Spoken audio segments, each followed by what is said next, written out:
And three. Hello, gaming world. This is Jackal's Lair with your boys GTG, G Money, and Dante Crisis. Excuse me. We just here shooting the shit, talking about any random thing, and hope can't wait till the people start coming here. And my fucking sign is yellow. Damn. Hopefully That that's shit ain't good though. hopefully that shit fits itself out. You are alive, and in that case, totally see your. Anyway, Hey man, look, it's not your fault, dude. Nothing you could do. You did nothing wrong. He's, he, Okay, curse. I did nothing wrong. I did nothing wrong. He's speaking of which, of curse, gentlemen. If any of you guys were on Twitter, did you guys see how Phil decided to kick Machinima when it was down for the very last time? What? Nah. What happened with that? Is it that firing him was the thing that brought the entire company down? Kinda, sorta. Seriously? I mean, look, this is something I want to talk to you. I wanted to say about Portugal for the longest time because it just shows how much of a rich and disgusting piece of shit he is. Because he did this. He did essentially the same thing that he did instead when he got laid off from the helicopter company, where he's like, "I worked my ass, dude, snort, and I received all these awards, and then those uprights decided to release me, fire me, let me go."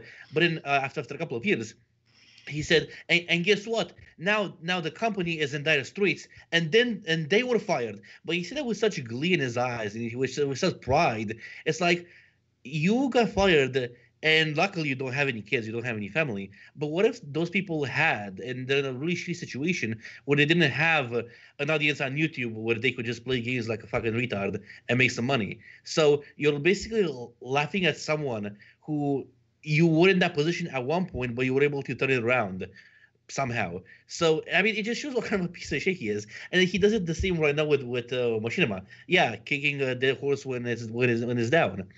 You know.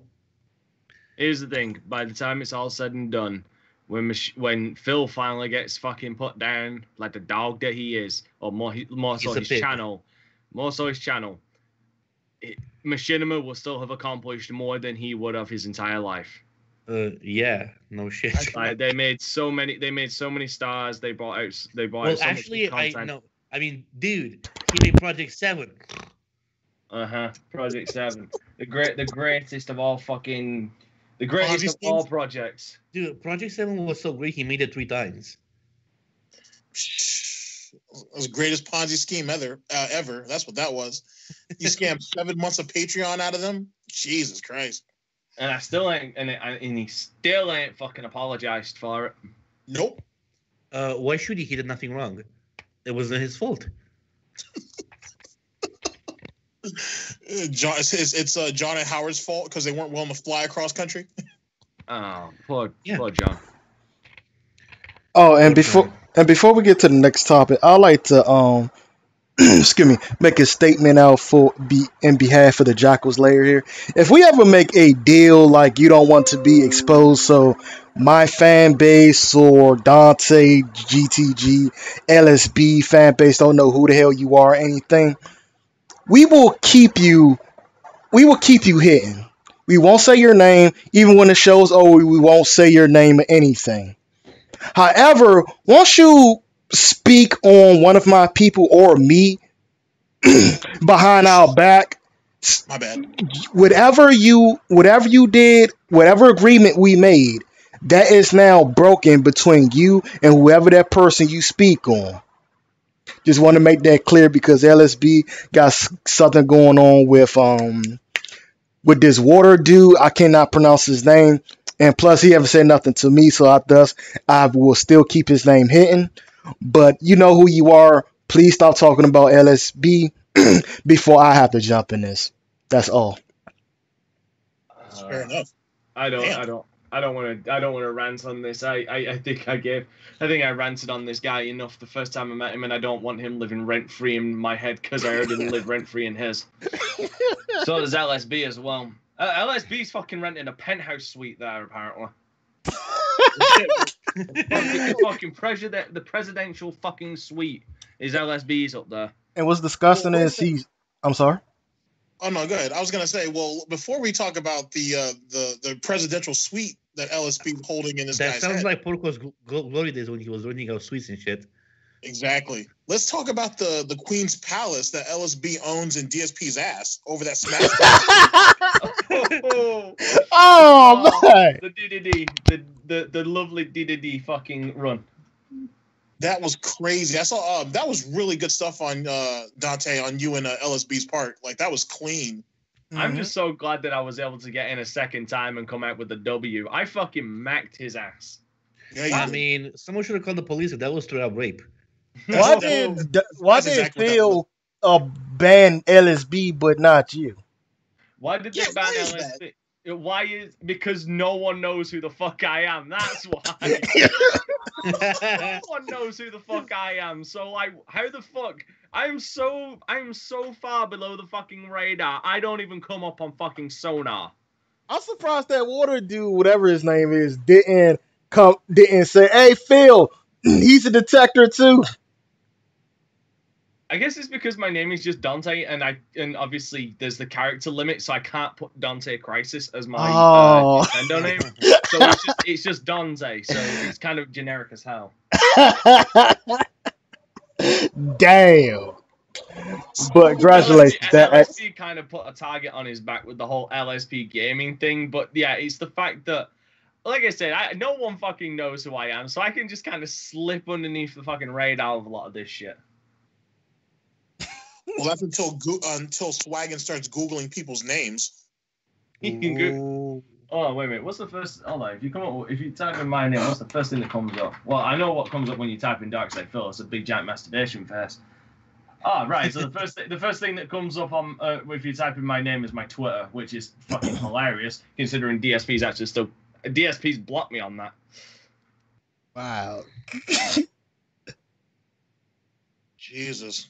Yeah, I'm glad I got in that second try because I tried to go in with an inexperienced Ridley, and then I just said, you know, fuck this, I need to get a W over this son of a bitch, so I went in with Little Mac, and Little Mac is amazing. LSV enjoys him some DDD. He's good with DDD. I need to 1v1 LSB with Little Mac. Actually, who was that Donkey Kong player? Magic.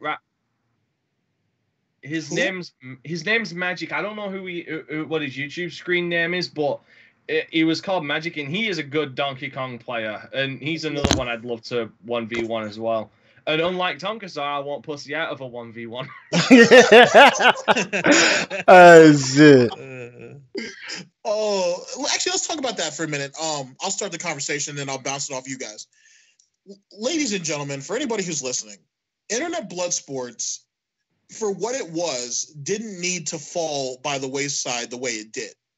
But that can be a whole nother discussion in itself. Yeah, but that was inevitable. It was going to happen anyway. It was, but I didn't think Due to its very nature. I didn't think they were going to cannibalize themselves like that. Oh, but, yeah. I did. No, it's... I'll sorry, GTG. I'll let you continue. I just need to say that I had the strongest suspicion that it was going to fucking cannibalize itself, and I'll give you my reasons in a minute. All right, cool. Well, here, I'll make my point then. I was really because I used to watch the Morning Kumite and shit. I mean, we all did. I watched the Morning Kumite. Then I'd watch Andy Worski later on that night. Ralph Retort was in jail at the time. Nothing against that, but he was in jail at the time. So I kind of had my little morning routine, I guess, until I got into my evening routine. So I used to watch Tonka in the beginning, and I was thinking, and Failure. And I was like, okay, this is pretty funny. They got some pretty good guests, so on and so forth.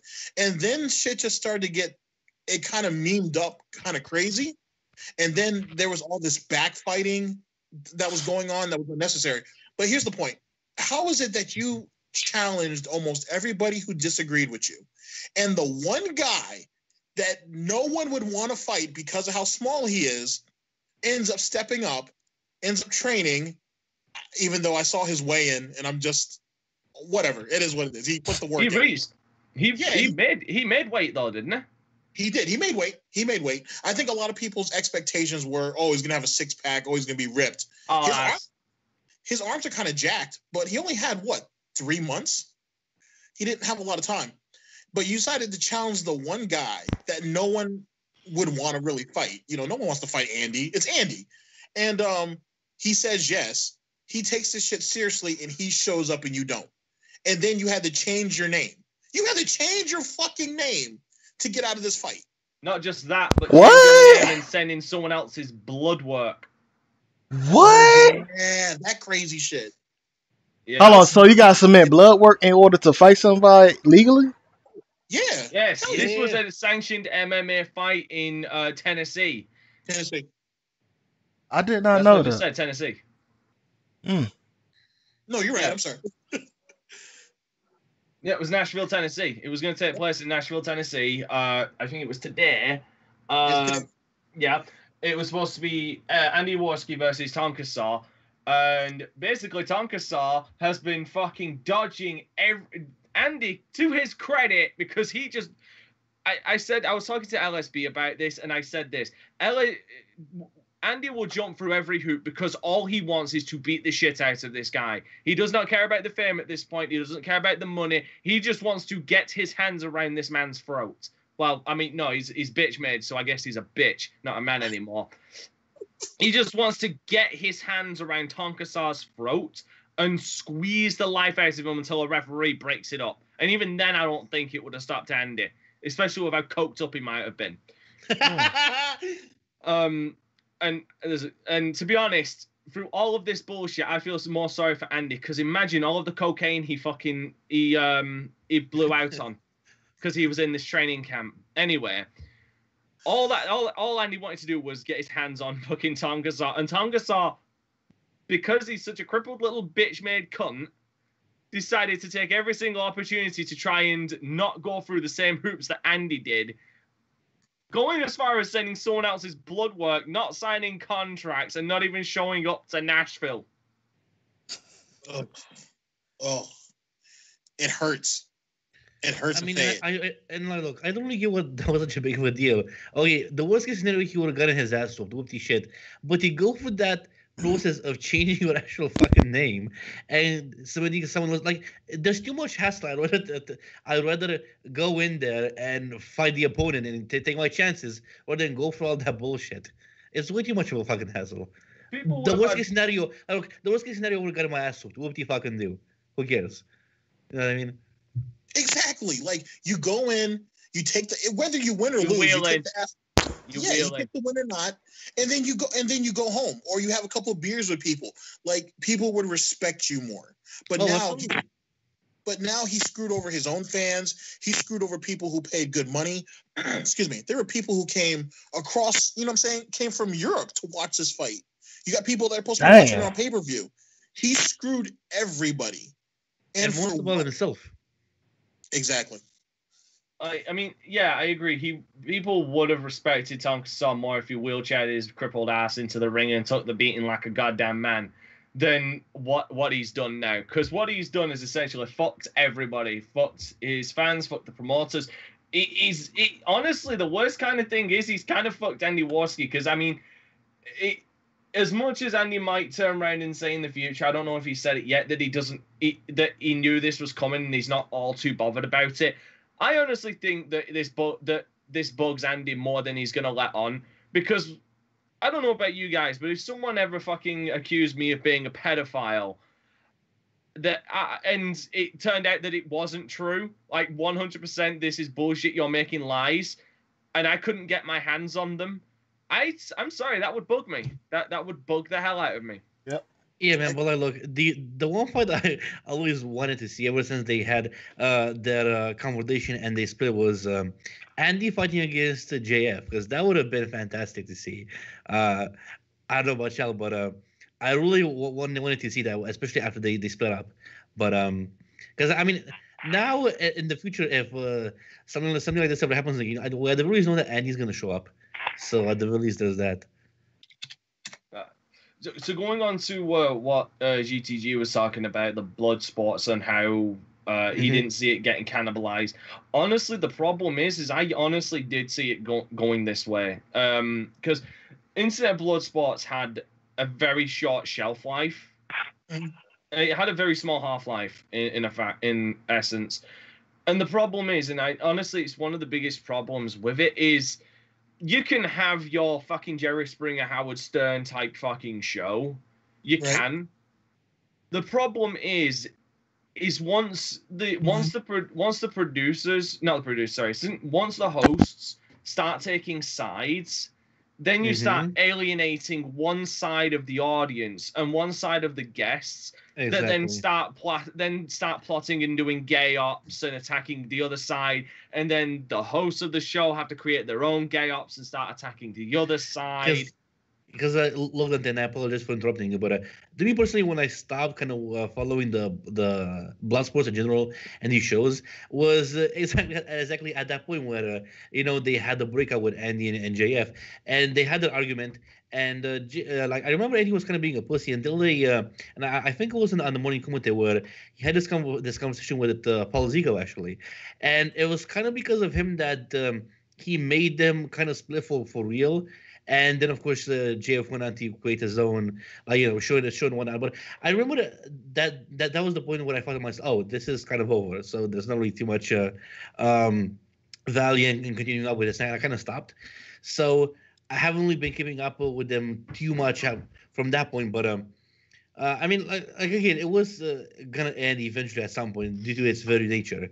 I mean, because again, you actually can have your Howard Stern as show where you drop M-bombs and shit like that and talk about the spirit race and whatever to get some super chats and shit like that. But eventually, it's gonna stop. It's impossible not to. No, and I agree. I think like my thing was watching Internet Blood Sports, right? Is like I know how people. First off, the big problem that I had initially was I had two problems. I'm sorry. One, it's all Jim's fault, and and two, that shit with Baked Alaska. Like Baked Alaska was a snake before he even got into Internet Blood Sports. And I'm not saying people had to do any research on him, but I knew it. Like, you know what I'm saying? Like I knew that wasn't going to work out. So I don't know why, not to say that you shouldn't give the new people light. That's obviously you should. But like, I don't know. I just never trust Bake. He never vibed well with the whole situation. And then the thing with Jim. So I personally don't blame Jim for shit. He sat there and he would go on a couple of podcasts or whatever the case may be to kind of stir shit up, get his opinion out there. Like Dante said earlier, people like his personality and they'll follow it. You know what I'm saying? They'll follow it wherever he goes. But to say, oh, he was the one who brought down Internet Blood Sports is silly. No, Jim didn't. If anything, Jim tried his damnedest to keep Internet Blood Sports around because he even made a video talking about how great Internet Blood Sports is. Exactly. Which honestly, in my opinion, kind of, I wouldn't say it killed it, but honestly, Jim's, and this is just pure this is pure my opinion from the outside looking in, that video kind of hastened the self-destruction because it wasn't Jim's fault. Hashtag Jim didn't know this time. But it kind of hastened the self-destruction because that's what happened with that's essentially what's happened with Internet Blood Sports is it self-destructed. It wasn't no one came around and killed it. No one committed a 187 fucking drive-by shooting on the fucking thing. It self-destructed. It committed seppuku in the end. But Jim's video talking about how good Internet Blood Sports is kind of hastened that half-life and kind of shrank it even more, in my opinion. But I honestly don't think that was Jim's intention. Oh yeah, Jim did nothing wrong. Jim did nothing wrong. It was just an unfortunate byproduct. But like I said, it was all of these clicks that came about with Internet Blood Sports because I do agree. I don't mind. From the beginning, I had no problem. I didn't watch. Disclaimer: I didn't watch much Internet Blood Sports, but feel ban LSD, but not you. My bad. Well done, Jackal. Anyway, that wasn't me. Oh, it wasn't. No, that wasn't. Yeah, that wasn't him. That was really me. God damn it! God damn it, GTG. But yeah, so I had no problem with Internet Blood Sports, though I didn't watch much of it. I understood the concept. Jerry Springer on YouTube. The problem is, the reason why it never really caught my attention is because you know why people watch Jerry Springer is so you can see these people get into a fight. Like that's what you want. You don't see it come to fisticuffs. We nearly saw it come to fisticuffs with fucking Tom Kassar and Warski, but we all know how that's played out. We just talked about it. But all it comes down to is a couple of people behind a fucking microphone on the pitch are just bitching at each other for about an hour. But And at the same, and in the end, nothing is accomplished, nothing is gained. In my opinion, from the audience and all. I mean, sometimes there is something gained from the audience if it comes down to a really one-sided fucking SmackDown. Do you know what I mean? Yes, sir. Which is fine, but when a majority of them are just too honestly immature bitches just yelling at each other. Now I'm not naming names. I'm just saying I'm just giving a generalization. When you've got those two yelling at each other and then in the end they just tell each other to fuck off and that's it. It's like I expected blood sports from blood sports. Do you know what I mean? Yes, sir. And like I said, with all of that, and with like I said, with the moderators and the hosts not being neutral, like it's like if Bloodsports was to have continued, the host needed to be as neutral as possible while on the air.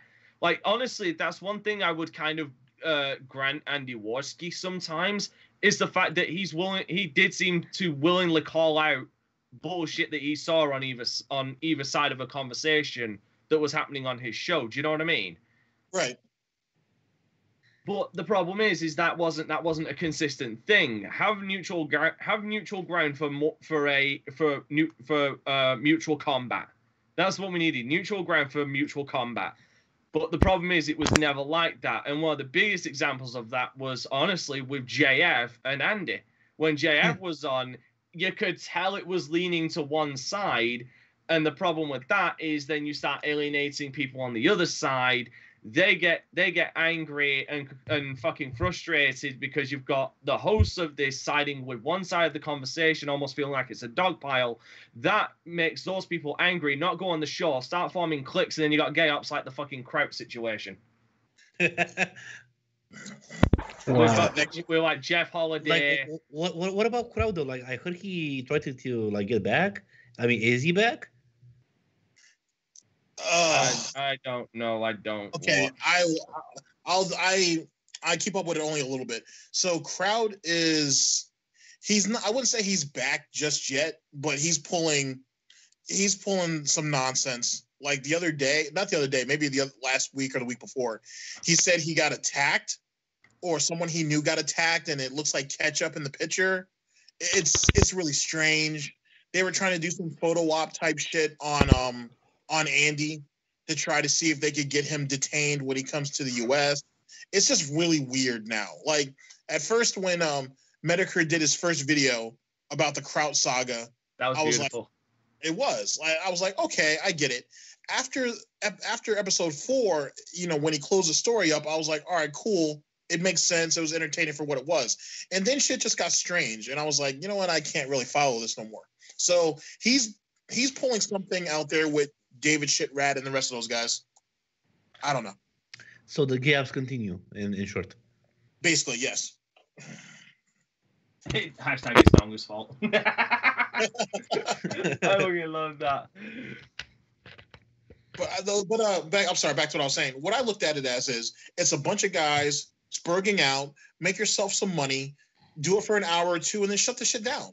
Like like you said, Dante, all the extra shit behind the scenes that didn't need to happen. All that nonsense on Discord that didn't have to happen. Just come in, make your money, and then get ready for the next show. You guys had a smorgasbord of people who wanted to come on. Let them come in, make idiots of themselves, maybe get a valid point across. Okay, go home, and we count the money all the way to the bank. Exactly.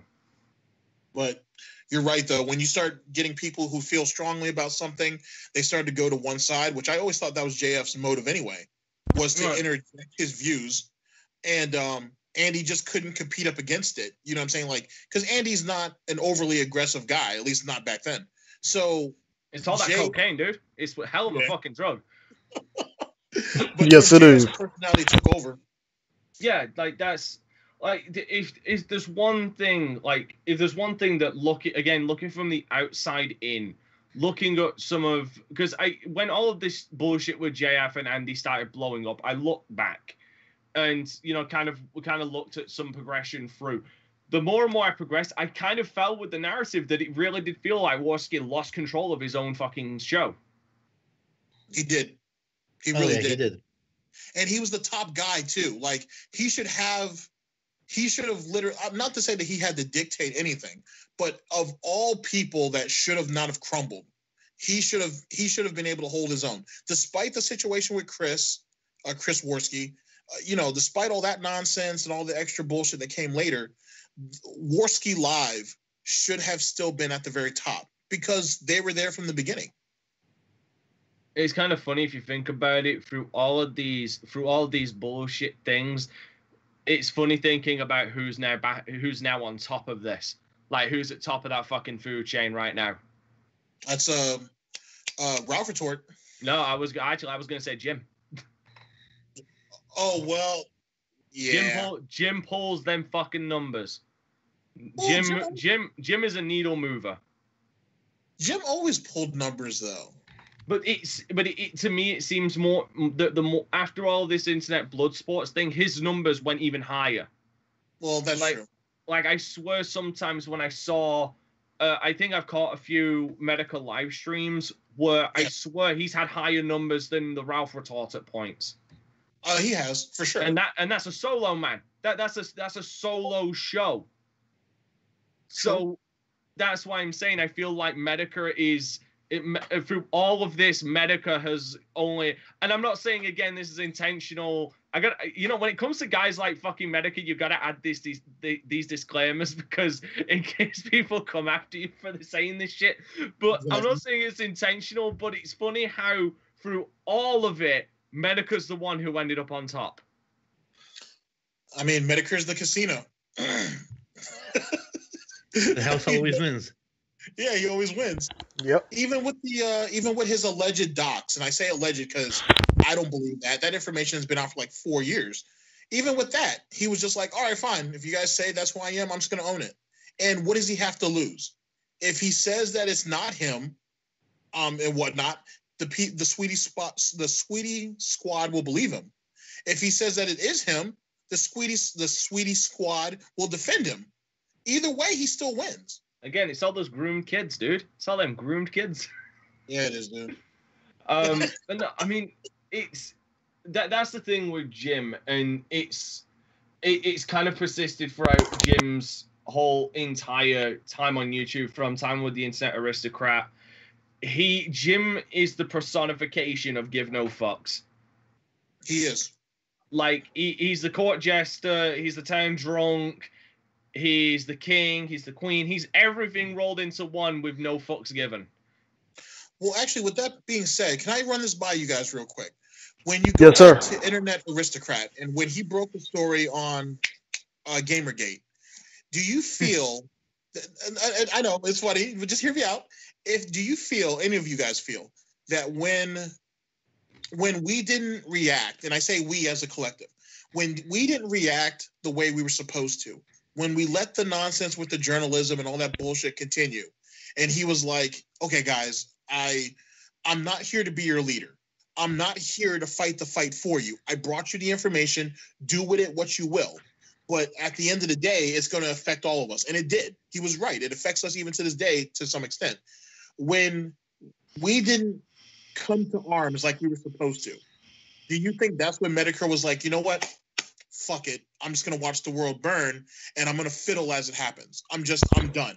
That was like the last shred of humanity, quote unquote, that he had when it comes to that bullshit. Now, don't get me wrong.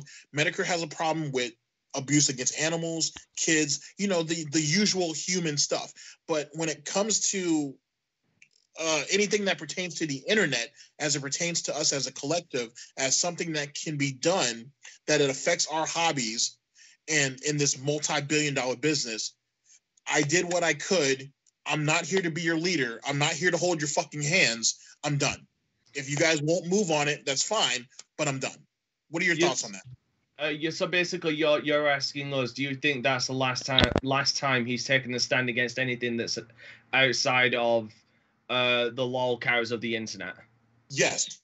Yes, I think that was the last time. And honestly, I think because I mean, let's be fair on all of this. The biggest evidence, because Jim's a big, massive gamer. Jim fucking loves his video games. Yeah, he does. If I could get anybody down for a session to play video games, I don't really care about the numbers. I'd love to get Jim down because Jim is a true true gamer. I love him for it. It's one of his biggest qualities for me. But the biggest evidence that proves that Jim is kind of done with I wouldn't even say activism, but more I'm trying to think of the word now. I'll just say taking a stand on something like that. What the biggest evidence of proving that is because he didn't take a stand, or really I didn't hear anything or see him make videos of anything about the loot box situation with Battlefield. Do you know what I mean? Right. Like back because I mean, to be fair, here's the thing. If we're talking comparison between Gamergate and the loot boxes, with the Gamergate thing, that was something that was short term and should have only been short term because of the fact of because here's the thing, Jim can turn around and say it turned spurgy, and it did in the end.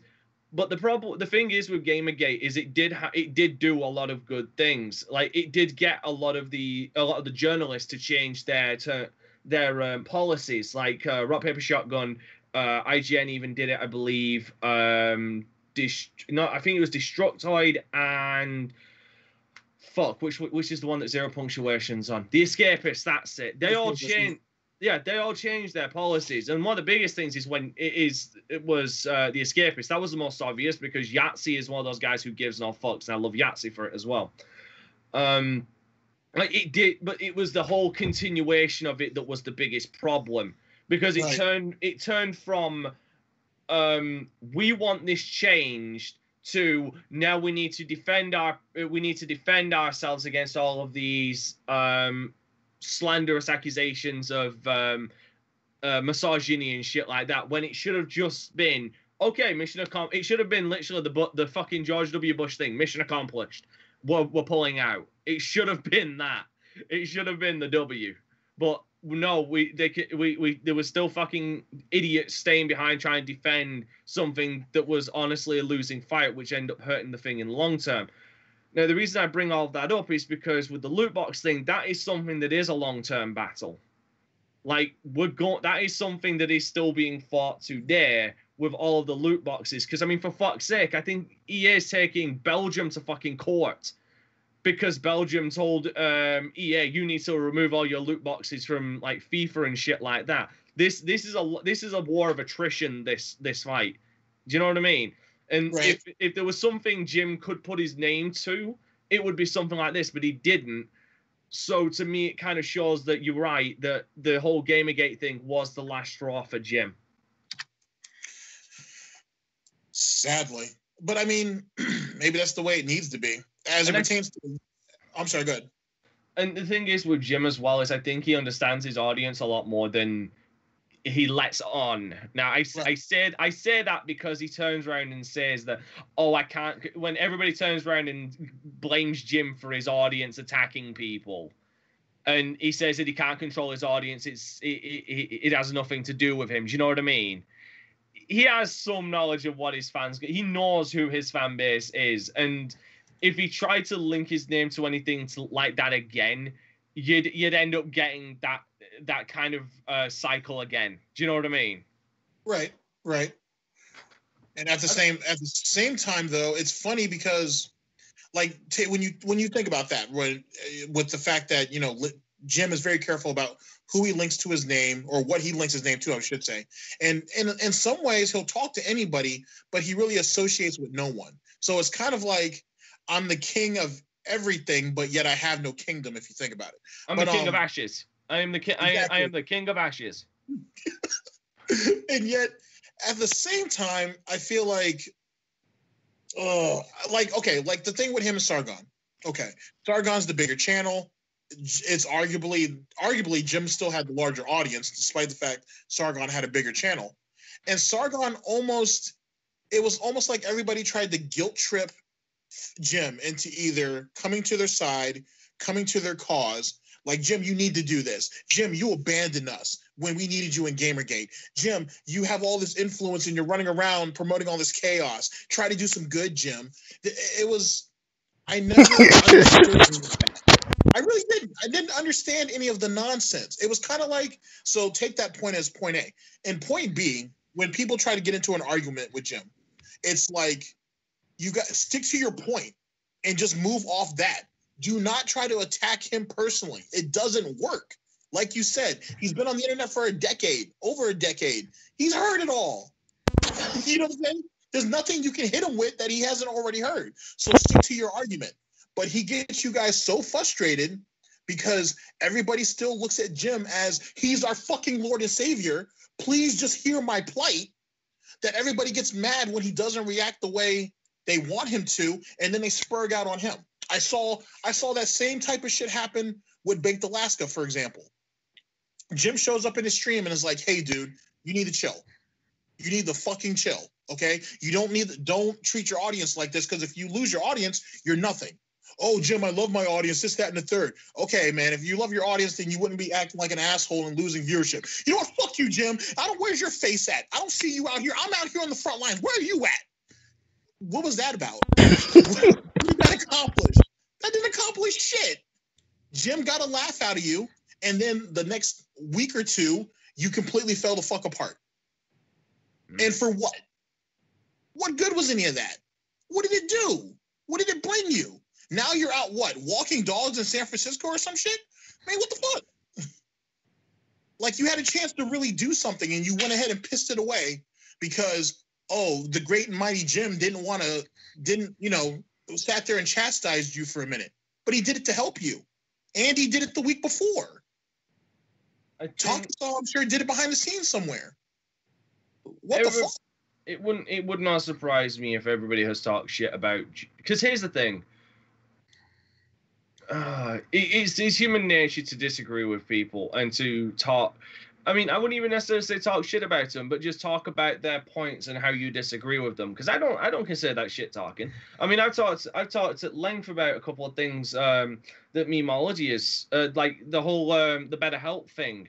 There's a couple of things that memeology brought up, and I publicly stated there's a couple of things I think he kind of got wrong on that. Like I like the whole and it's same with the Ralph talk. Like they was going easy on Boogie, and I turned around and said, well, no, Boogie is 100% to blame. You can't give Philip DeFranco shit for going through the intermediary, the middleman that Boogie himself set up because he's too lazy to vet his own fucking sponsors. So you can't blame Philip DeFranco for the better help thing with Boogie. That's all on Boogie. Do you know what I mean? And that was something that was focused on back then, which I disagreed with. But I don't know. When it comes to Jim, I agree. You can never win a personal fight with Jim. He's essentially bulletproof because he has gotten, and he is at the point of, I give no fucks. Mm. The only way, and I don't know Jim. I don't know Jim. I'd love to sit down and talk to him and shoot the shit and play video games, but he seems like a person who, and I don't know if there's anybody like that, like this on the internet, but I don't think he opens up to anybody on the internet not necessarily in the fear, but in the precaution that can be used against him. Do you know what I mean? Yeah, similar to what the Quarterling tried to do to him.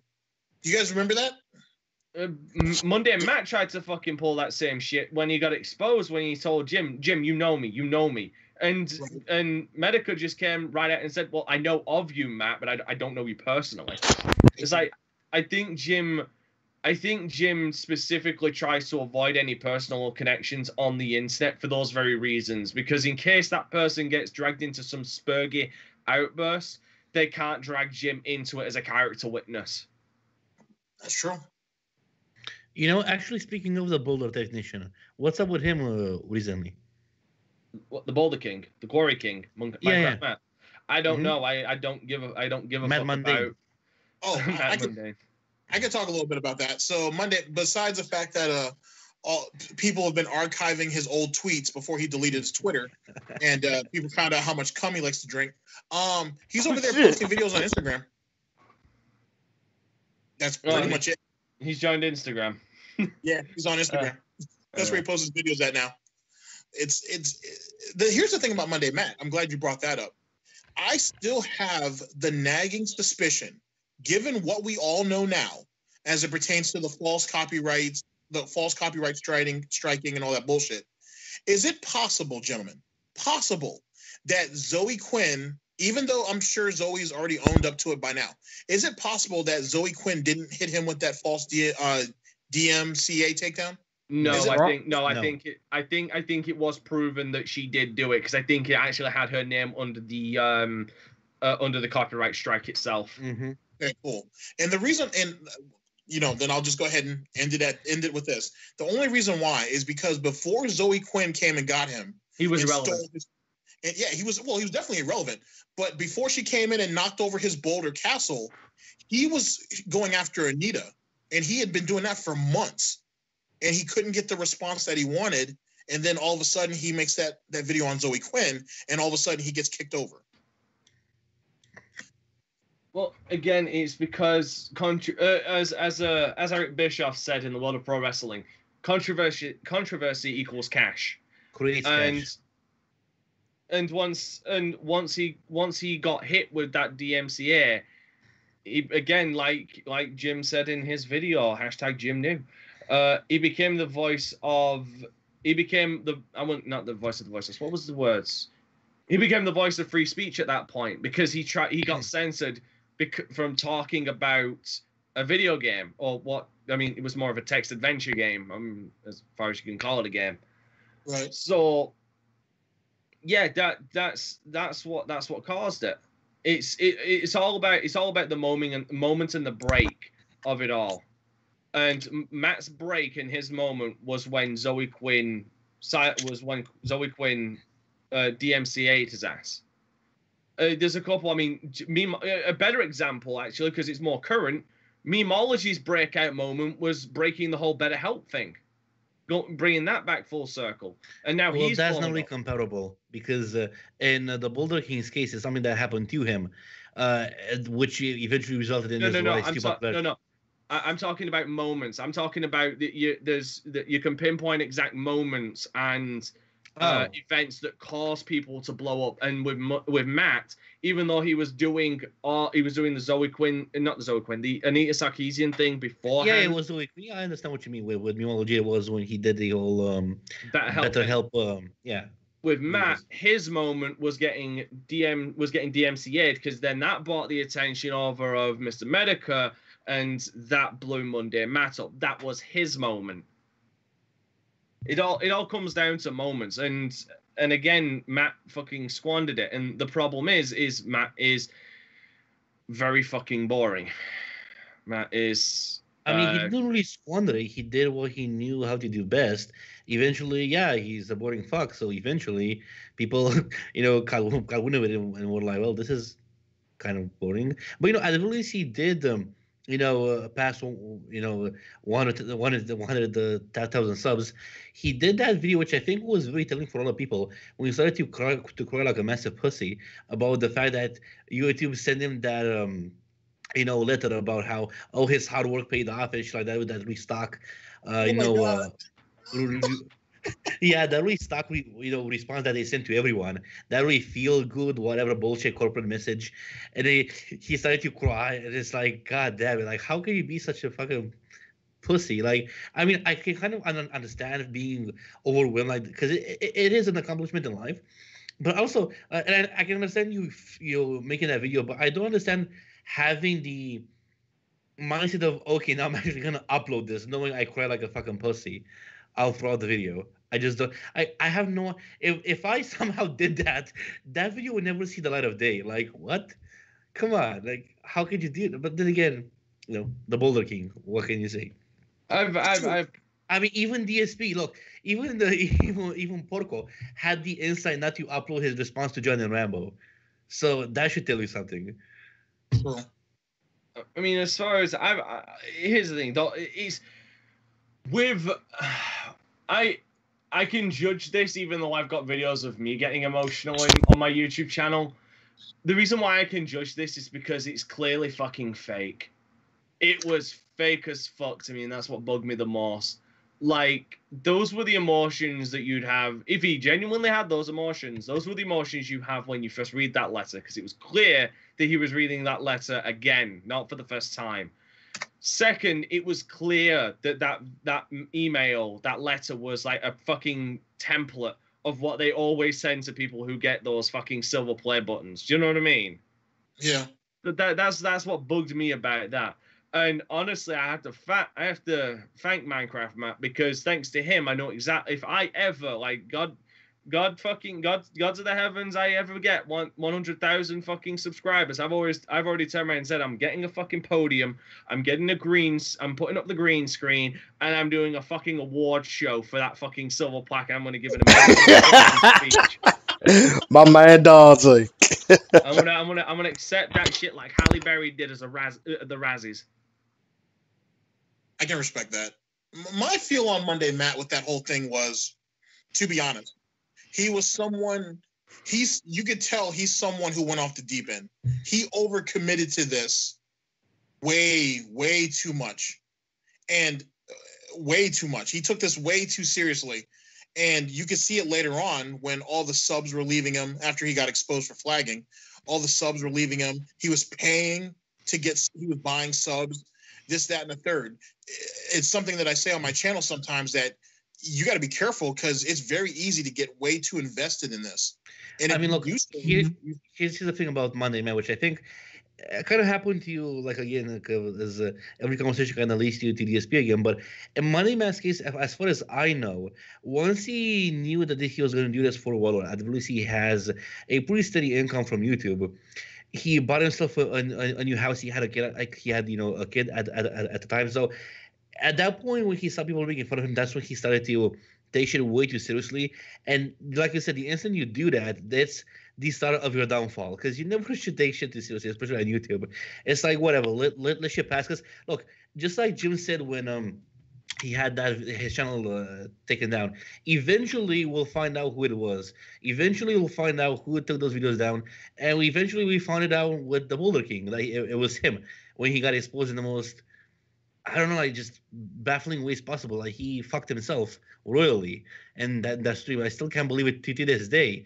When they put, show us your report history, and then he fucking did it. Like, how much of a dumbass can you be, knowing you flag people? I mean, come on. I don't know why he did that. At the same time, though, I still hold to the grounds that he had help, that he had to have help doing all that. You know what I'm saying? Don't get me wrong. I mean, obviously he can flag a video, so on and so forth. But to get videos taken down, right? Even though he's got his little check mark and whatever the case may be, someone had to have helped him flag those videos. Yeah, and that's where the whole conspiracy thing about the whole skeptics like Sargon and Kraus and everything coming as well. That's where all that comes from. That's true. But I feel like there's someone flying under the radar who Monday Matt is cool with, or at least used to be, and no one ever brought his name up the whole time. Okay, you clearly got a theory. You gonna tell the class? Yes, I will. Review Tech USA, who has a history of flagging too. And I know everybody and everybody I've talked to has that same response, like, "Oh, I don't know." Because I mean, look, yeah, sure, he has a history of flagging, but you can say that about anyone. I can go at you and say, "Oh, it's fucking Ray William Johnson. He has a history of flagging down videos. He was the one." You know what I mean? So, and also, what kind of a relationship does have the skeptic community in general? I was about to ask that. He isn't part of it. He isn't, a big player in that. He's a dude that, I mean, in a sense, he's kind of like minding, like Matt, where he just boringly tells you about about gaming news and shit like that. But other than that, I don't really see any connection. Yeah, that's my question. I need motivation, and I need a connection. Because at this point, I could also say, it was Swaggins and DSP that helped Matt with that, because they have a history of flagging. But that's what makes it perfect, though, is the fact that he has no connection to the skeptics. That he is someone that Monday Matt that has associated with Monday Matt, has defended him a couple of times on certain shit, but isn't part of Monday Matt's drama, his bullshit. He's literally that outlier that he can go to on the slip and be like, "Hey, you know, I need a little bit But of help with this. also, look, Yeah. look, man. Also, looking at Matt and on his personality, he would have slipped it by now. He would have. We would have. If it was Rich, we would have known about it by now. He would have thrown Rich under the bus, like, immediately. Oh yeah. Like, that's the thing. For me, this is why I turn around and say, if there is another player, it has to be someone higher on the food chain than Mundane Matt. Okay, Like, that's fair. someone lower. like, not even someone lower. Someone lower on the food chain, he would have thrown under the bus. Someone higher, like a Sargon, he wouldn't have spoke bad about. He wouldn't have said jack shit. But someone like Rich, who is on even playing field or slightly lower than Mundane Matt, he would have immediately thrown him under the bus. Boom! I don't necessarily think so. Depends on who it is, though. Yeah, that's true. But then again, he has a much higher sub count, and then you're right. I mean, you know what I'm saying? I just want to throw it out there. I just my investigation. I just feel like I should take off my beanie and put on my tinfoil hat. Do it. Oh yeah. Why not For a the- beanie made out of tinfoil hat? Oh God, is that James? Oh, That's God. James. Yes, sir. For the longest, I've been wanting to introduce the new person that's in here, but now I could finally speak. I like to introduce the agent and James. Agent as in Agent Proper. Hopefully, I was pronouncing your name right. Absolutely, my friend. How's it going? Just fine, brother. Finally got a full cast here. GTG, G Money, Dante Crisis, Agent Proper, South Row. I mean, goddamn it, James, and myself, the Jackal Lair. In all fairness, if we're considering I'm amongst colleagues under my alter ego, I think you should call me Dark Knight Dante instead of Dante Crisis now. Considering that's now my channel where I laugh at retards. Okay, can you repeat that name one more time so I can say it? Dark Knight Dante. Welcoming here is Dark Knight Dante. He have over 100 videos of gameplay. Y'all should really come down and check his channel right after this podcast. I don't want to lose the 10 viewers I got now. Please don't abandon me. Oh, it's up to 11 viewers. See, here's the thing: you're never gonna have high viewers because I'm here. You're never gonna get high. You're never gonna get it. I'm the stream killer. I kill streams. I send them to the shadow realm. Apparently. Sir, please stop sucking yourself off. This ain't that type of channel. I'll just leave that to you. Because I mean, goddamn it, you're always bugging me to come onto your streams and collab with you. So Wow, I'll leave the dick sucking to you, sir. My feelings is hurt. Or you can guys double team and suck each other off. Nah, I don't do. I can't even. Sir, this is a new Sir, this is a new family friendly talk show here. Christian channel. Even though I was showing half naked chicks trying to up James. We have Christian channel up here.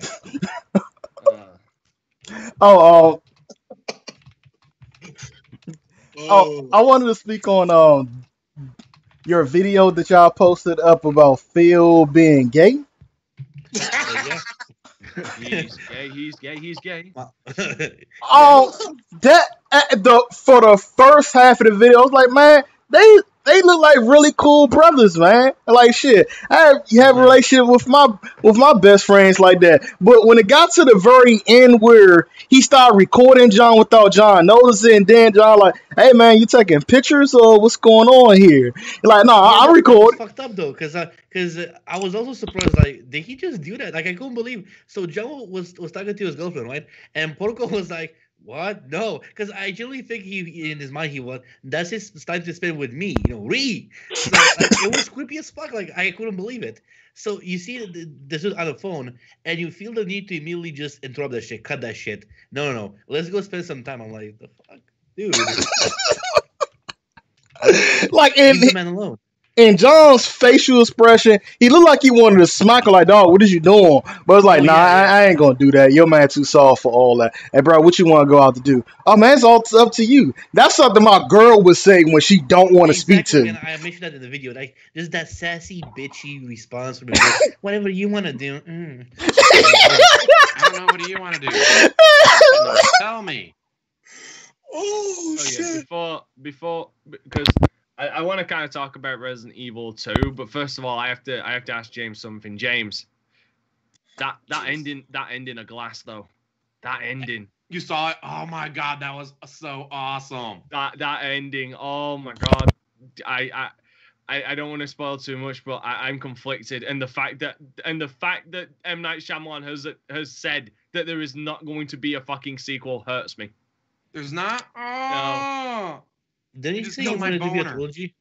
Well, no. To be honest with you, they need to leave it that way. No, They need to leave. no, They need no. to leave it that way. They do. No. Hear me out. They need to leave it that way because at the end of the day, whatever the next movie or next movies end up being, he can literally build around that without ever directly addressing it. No, I think there's not going to be. No, I think he said there's not going to be another movie in that universe. Period. Well, then even still, then let it go. At the end of the day, Mr. Glass wins, which he was going to anyway, and then what's done is done. Spoiler. Yeah, thank you for spoiling the fucking movie for me, dude. Oh, Oh no. Here's the thing. my Here's bad. the thing. Oh, well, fuck it. You can turn around and say Mr. Glass wins, but the amount of twists, you don't know how the fuck he's gonna win. Yeah, exactly. Thank you, Dante, for the save. I appreciate that. It's not a problem. It's fucking Shyamalan. You know for a fact that if you turn around and give away the ending, there's more to the ending. True. But and- honestly, Really I'll don't- say I mean, this. Maybe for old Shyamalan, but with his recent movies, No, hasn't really been like that. no. Glass and Split prove that he can still do a twist at the end. Like obviously with Split, it was the reveal that it's in the Unbreakable universe. Mhm. That proved that he could still do the twist. Fucking Glass, holy shit! It's twist upon twist upon twist that just ends up becoming a big giant clusterfuck that somehow makes sense. And there was more. It's because they were subtle twists. They weren't anything like bash you over the head every single time. That's like, no, it's more of a let me just slide you a $5 bill kind of thing. Yeah. Exactly. And I got pizza never. I'm gonna go eat. I'm gonna mute my mic so you guys don't hear me chomping away or burping and snorting into the microphone. Okay. So Dante, Professional. since I don't want to, since James is going to cut himself out for a minute, Dante, I'm going to throw this at you subliminally. I'm going to try to, and I just want you to just respond as best as you see fit. Is it possible that Mr. Glass knew of that group beforehand? Hence the reason why he set up everything the way he did. Yep. Okay, cool. That's On same page. it's the reason why is because obviously his I wouldn't. It's almost like he has the fucking power of clairvoyance a lot of the time. Because I mean, if you look at Unbreakable, with the fact that he caused so many accidents to try and find somebody, it was almost like him testing himself to see if he could go through with the ultimate goal, which was to find David. Right. Was it? Yeah. And then from that point on, he was kind of putting the pieces in place. He's obviously super intelligent. He was putting the pieces in place, and it was obvious that him and David were going to shake hands at the end of Unbreakable. Like, he wanted that to happen. Do you know what I mean? Yeah, Because, I absolutely. mean, if he didn't want David to know that he'd done all of this, he wouldn't have shook David's hand. And then if you look at the way if you look at how Glass is structured, and honestly, it's one of those movies where I have to say, what the fuck are the critics thinking? Honestly. It's one of those few times I will say that the disparagement between fans and critics is not justified. The critics are, in my opinion, just pure wrong. It's the same with The Last Jedi and the new season of fucking Doctor Who. You look at it and it's clear that he had this plan. It's either that or he had backups for his backups for his backups for his fucking backups. I mean, I don't know, man. Like, the thing with critics about media and art in general is I never listen to what they have to say because I know they're a bunch of incompetent buffoons. I mean, especially like this new generation. Have you seen them play Cuphead? Yes. The gaming journals. Dark Souls are platformers. I mean, come on. Like, they're incompetent fucks. Why should you ever trust anything they have to say? I don't get it. What game was it Polygon was fucking playing that was fucking awful? In fact, I think it was so bad that even Jim talks about it. I think it was Doom. They fucking sucked at playing Doom. Like Doom 2016. It was fucking Oh yeah, that's like the hilarious. FPS of Dark Souls. Yeah, it was fucking hilarious. By the way, who's looking forward to Doom Eternal? That was it. Eh. Really? I'm the only one who's hyped for Doom Eternal. said hells yeah. I just need to. I need to. Fucking hand in your man cards. All of you, hand in your fucking man cards right now. I'm not ready to commit yet. That's all. I just want to see a little more first. That's all. Yeah. All right. Well, here's the thing. So I want to quickly talk. And I'm not trying to take over Jackal's stream. It's just everybody should know by now I'm a fucking talker. Resident Evil 2 remake. So after playing I've got a video of the demo on my channel now. And from what I've played, they've polished the fucking RE engine first off. This game looks great. And it runs smooth. I'm playing it on high, I believe. I'm playing it on high on my PC. And I'm getting 60 frames per second. And I'm running on aging hardware. I'm too poor to upgrade. So the fact that I'm squeaking out a 60 FPS performance on PC on high with the upgraded RE engine just shows the level of commitment they have to making this engine like their gold standard. Like the only engine they plan to use in the future. Because I guarantee you, with how publishers have been going, you will see more games from Capcom using the RE engine. And going to it, I'm glad they've gone with the whole. They went back to the green, the green, red, and blue herbs. I'm glad, and I'm surprised they've added the gunpowder mechanic from Resident Evil 3, where if you put a gunpowder, if you mix certain gunpowders together, you get different ammunitions. That's ripped straight from Resident Evil 3. What else is there? The over-the-shoulder aspect. There's only one issue I have, but I think I know why they've done it. Is I like the third-person view. It reminds me a lot of it is Resident Evil 4, straightforward. I like the FOV they've got for it. It's a very nice, wide FOV for the game, even in third person. My only issue is I kind of wish we could switch shoulders, like switch where the camera is over which shoulder. That would be nice, actually. I can understand why they haven't done it, because then it would just make going around corners, holding your gun out way too fucking easy. Or you'd be constantly looking down your gun and switching the camera angle over the shoulder. It would break immersion in the fact that you will see what's coming around the corner all the goddamn time. So I understand why I didn't. It's just a small thing. What else is there? How about how much damage the zombies are taking? What are your thoughts on that? How do you feel about it? Well, 3 headshots is regular zombies I noticed take 3 headshots and they're down. Okay, are you hitting them in the limbs? Like, are you going for the kneecap first and then going for the head? I'm going straight for the heads. You kill a zombie, you go for the head. Okay, fair enough. I'm just saying if I want to build some room between the two of us, that's all I'm doing. No, I didn't come across in my 30-minute playthrough. I didn't come across a big enough horde to need to kneecap them. I mean, I always aim for the head. I always do that to brain dead idiots. That's what I plan to do with DSP. Aim for the head. Dang.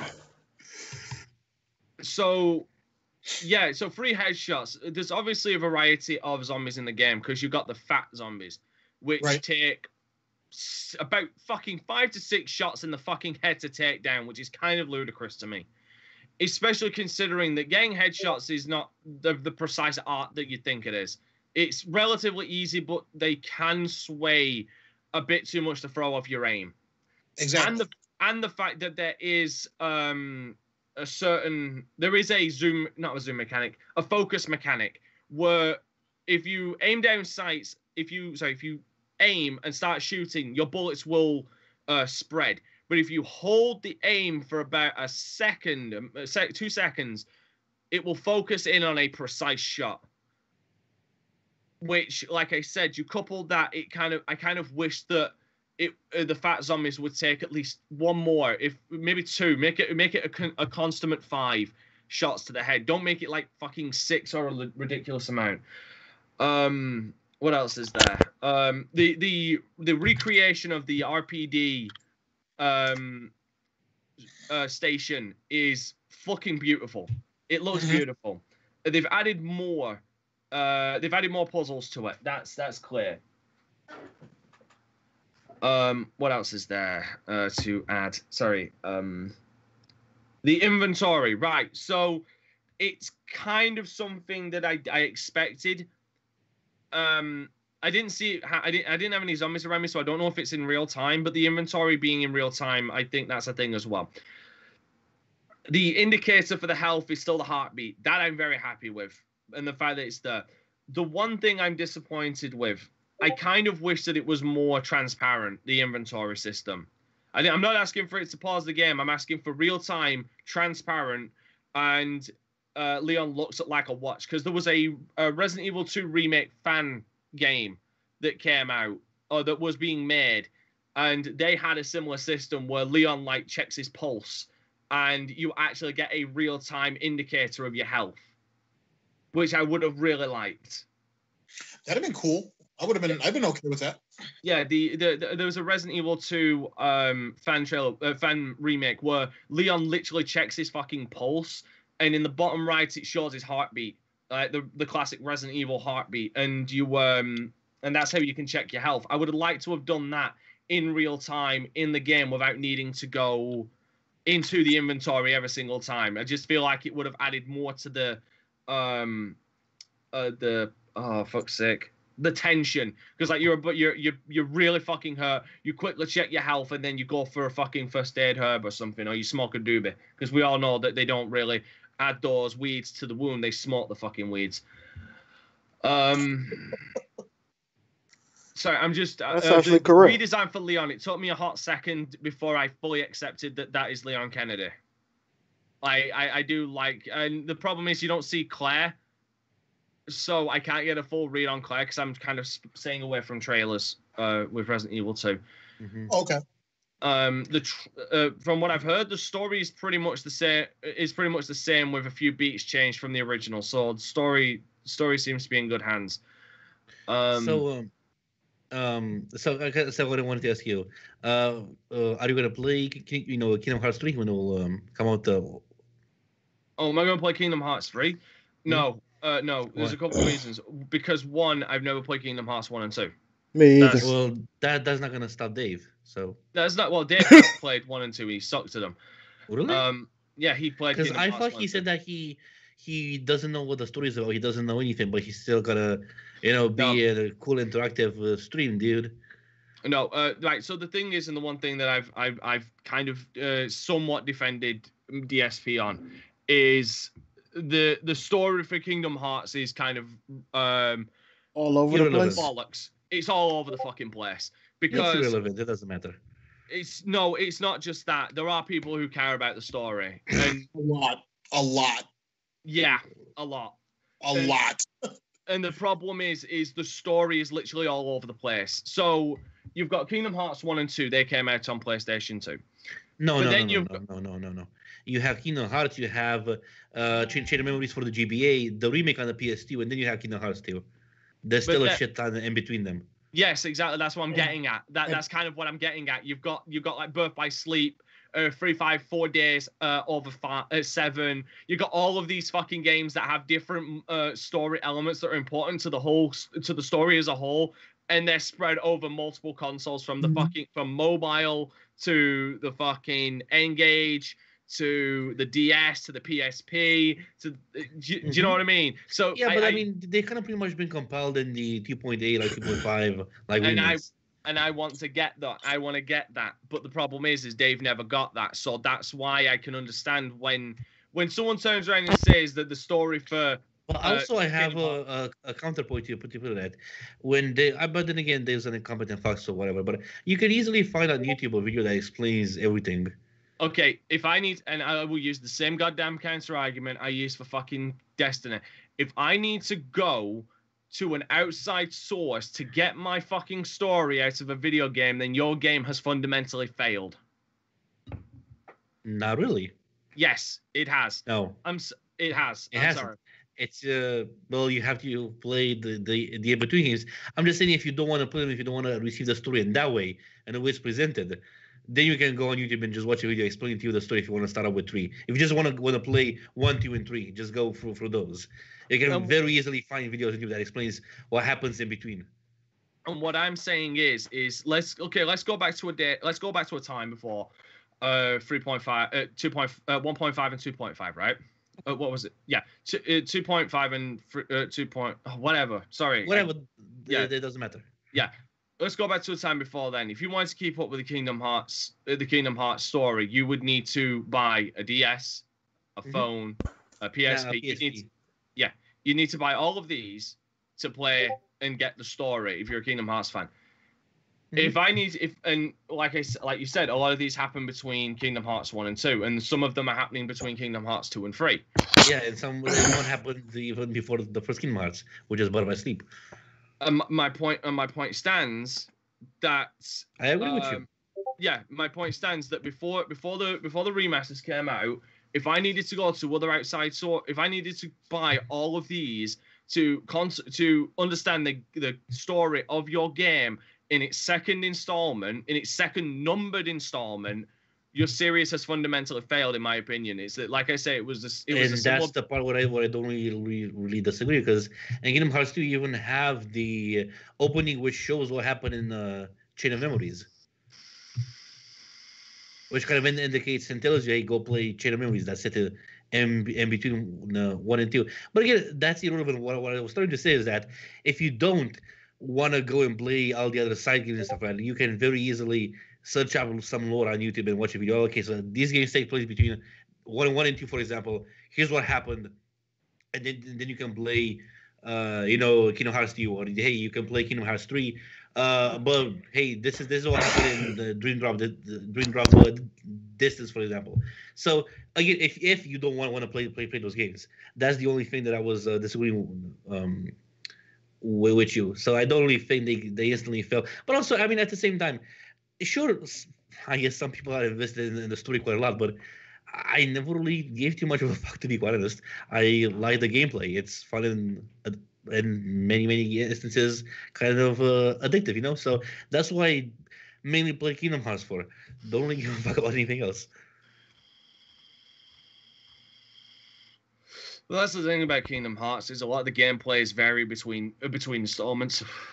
1 and 2 are an evolution of each other, but then you start going to all of the other games like Birth by Sleep and Dream Drop Memories, Dream Drop Distance, 3.356. Is it 356 or 365? No, it's I don't remember, but that's a. They all have. That's the thing though with those games that also is a problem, is they don't all share a gameplay style. They're all very different in their own ways. No, one of them has you play as different characters, so we wouldn't expect them to play exactly like. No, I'm talking like mechanically wise. There's one of them that requires card drops. Yeah, well, fuck that one. Like, I'm not really talking about. But that's kind of my point. That's the only one that goes about it in a way too different of a direction. That's the only one I can think of. But the others don't really. I mean, if you play them, you know what I mean. Sure, they have slight variations and deviations depending on which character you play. For example, in Birth by Sleep, but it's not so drastic. And doesn't the first so much from the combat in Kingdom Hearts 2 or even the first one. Yeah, sure, I agree with you. The GBA one and the PlayStation 2 remake. Yeah, I kind of fuck that. That's the only one that I really don't like gameplay wise. Because you have the really shitty card system, which I agree. Yeah, that's fucking bullshit.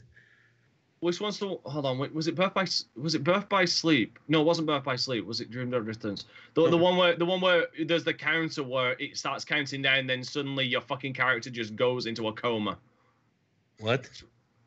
Hold on. There was one of the fucking Kingdom Hearts games. It's the one. I think it's the one with Sora and fucking thing you're going for taking the Keyblade challenge to become Keyblade masters. Oh, it's Dream Drop Distance, yeah. Dream Drop Distance, yes. That fucking stupid mechanic of after a period of time, your character just suddenly goes into a coma. Yeah, and you switch with the other one, yeah. Yeah, like it's those. But you can get items. You can do various things to impede that thing, or prolong your time as Sora or Riku, for example. It's really not that big of a deal. See that? Hold on. Becca Wolf is asking. Never heard of Dream Drop Distance. That's because no one. That's because that It was was one on of the the 3DS. biggest problems. Yes, it was on the 3DS, but that also brings into the bigger problem. Like, here's the thing. I'm just gonna my point because I don't want us talking in circles about this because we're agreeing on some points but we're disagreeing on others. It's one of the biggest fundamental flaws of the story of the overall story of Kingdom Hearts is the fact that it's spanned over multiple games but on different platforms. And I agree with you. And someone's phone just went off. Indeed, it did. Oh, that wasn't me this time. That wasn't It me wasn't either. me. That wasn't me, bro. Hey, Damn it, look, Jackal. I did nothing wrong. It wasn't my fault. At least it isn't Hey. his fucking smoke alarm. Forget Damn it, you. Jackal. You still talking that after 5 months now, Jesus. And Yeah, second of all, then you have to play some games on the internet web browser of Kingdom Hearts to understand the story as well. No. no. No. You sure? Because I could have sworn I heard some fans was talking. Yeah, it's a fucking game in which I think you create your own avatar. It's some bullshit fucking thing. Whatever. It doesn't matter. Oh, You don't okay. need you don't need to play that one. Okay. So Okay. yeah, that's the reason why I'm not playing Kingdom Hearts. I want to try and get a hold of the compilation and play it on stream because I've got a day dedicated to playing it on stream because recording RPGs, especially with my current recording schedule as it is too much of a ball ache and challenge. So I'd rather just record them while I'm streaming them and then upload them. Like I did with The Witcher, which is the first part goes up tomorrow. So yeah, if I'm gonna play them, I'm gonna start with the first one. It's just like Kingdom Hearts never really grabbed me, as it were. I left my Disney days behind when I was like 5 years old. Same here. In some sense, actually, in some sense, if they really wanted to pull me into fucking Kingdom Hearts, they would have fucking added Treasure Planet, for fuck's sake, one of my favorite Disney movies of all time. Oh. And if you've never heard of Treasure Planet, shame on you. Go and educate yourself. GTG, the link you posted about Goutside, got me Goutside Phil. Yeah, there's two of them there. The other one was from Lipjan, and apparently someone had asked Dame Pesos was asking who King of Pole is, which is kind of interesting. That's the second link that I gave you. I mean, Dame Pesos hasn't been around a long time, so he probably wouldn't know. I can understand that. What else was there? What other games? Also, this is the thing. Wow, what a piece of fucking shit. So Porco is like Machinima was now dead. They had over 10 years of vid history overnight. This company was run by idiots, swimming in money. Had the worst managers possible. Threw away my 6+ years of partnership in 2017. Snort and thanked themselves. I outlasted them. LOL. Rest in peace, Machinima. Fucking pig. Yeah, that's the other link I sent you guys in the chat. Like, really, Phil? Yeah, because it's like, look, GTG, the last time we had a conversation, we talked about, his parents and the inevitable demise. And, I said that, and it's like, again, I said, hey, if Phil probably won't even go to their, funeral. And then you were like kind of shocked and were like, how can you even say that? I mean, I point out, well, it's Dave. Have you forgotten all the shit he said and done? Most importantly, done for the years. I mean, look at how he talks about a company who basically made him who he was back in the day. If it wasn't for Machinima, he would have been like what? He was a fucking bum. He would have still been in the condo. Yeah. Which would have saved him in the long run, staying in the condo no matter Holy what. shit! Yes, it James. would. I fully agree with James. I agree. Yeah. But then again, you can't put a full-size horse in a one-bedroom condo. You just can't do The it. horse wasn't there yet. We still had the panda to deal with. Yeah. She probably wasn't gonna. She wasn't gonna deal with bacon grease being poured down the toilet every day. This doesn't work. No, I mean, all the money that he made, he was able to pay out his debts from his Street Fighter days, and pursuing the love of John Rambo. Like, he wouldn't have been able to make so much money that he did, back in those days when it was the gravy train, when he was getting paid by views, and instead of excluding Machinima is now dead. It's sad it had to be this way, but I'm genuinely thankful for the years I spent with my. But no, he's like, nah, fuck him, like, what a fucking disgusting piece of fucking shit. And people wonder why there's so many people who just talk shit about him and expose what kind of a just subhuman fucking trash he is. Look, when his mom is gonna die eventually, is he gonna tweet out like, "Fucking bitch dead, fucking stupid idiot didn't buy me my Wolverine toy"? I was waiting for that. He would not do that, man. I had some belief in DSP. He ain't gonna do that, bro. No. I have to. Let me step in for a second. When it comes to what Phil is going to say when people leave his life, he does in some way, shape, or form shit on them. He's already kind of done it with his parents over that doll and all these ailments that he has that he can't help that he inherited. When his parents pass away, eventually, he's going to start spilling the tea on some of the shit that they did or they didn't do. It's in his nature. I mean, he's already shitting on his aunt for giving him gout genetically. Come on.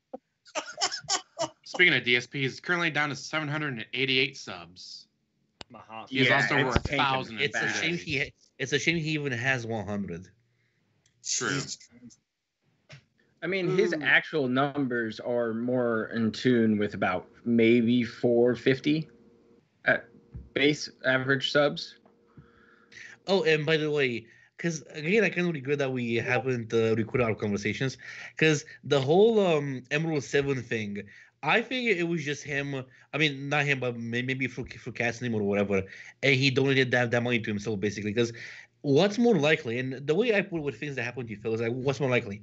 He did that to incentivize people to give him money over this period, because that's what his gout with the brain fog was going to happen, or some magical benefactor who no one ever knew about, just loves DSP, gave him so much money, and then fucked off without wanting anything and not requesting anything. I mean, come on. And Dave wasn't even like, oh, what the fuck is that? Hello? It's Dave! It's Dave. The pig. But yeah, no, like, if you remember when Tutankhamun, when he was, visiting Dave's students, Dave was basically, I mean, and it says metaphorically, showing his ass and basically be like, fuck me here. I'm going to play Street Fighter 5. Tutankhamun loves it when I play Street Fighter 5, baby. Yeah, come on. Because he was begging hardcore for money. But that didn't really happen with Emerald 7. That's why I think it was him. Or something, or he put someone up to that to give him that money. Again, to incentivize people to give him more money during that season. Well, what do you guys it's a good theory, but there's just little evidence to back it up. And we all know that he would completely out himself if he was donating to himself. He slipped up time and time again. He's done it with saying that. But he hasn't been talking about it at all. But here's the thing. He hasn't talked about it at all. He's just like, well, he's a benefactor. He gave me that money and it was cool. But we haven't heard anything about Emerald 7. He hasn't come back. He hasn't been a factor. And here's why I also think, because the thing with Tutankhamun, even though he gave Porco money, Porco fundamentally couldn't bear with the attention not being on him on the stream, because it was all about Tutankhamun. Oh, Tutankhamun did this, Tutankhamun did that. And people weren't paying attention to him. So, again, that's why I think it has to be him. It has to, because, I mean, he's done this before. I'm sure he outed himself because he's a fucking retard.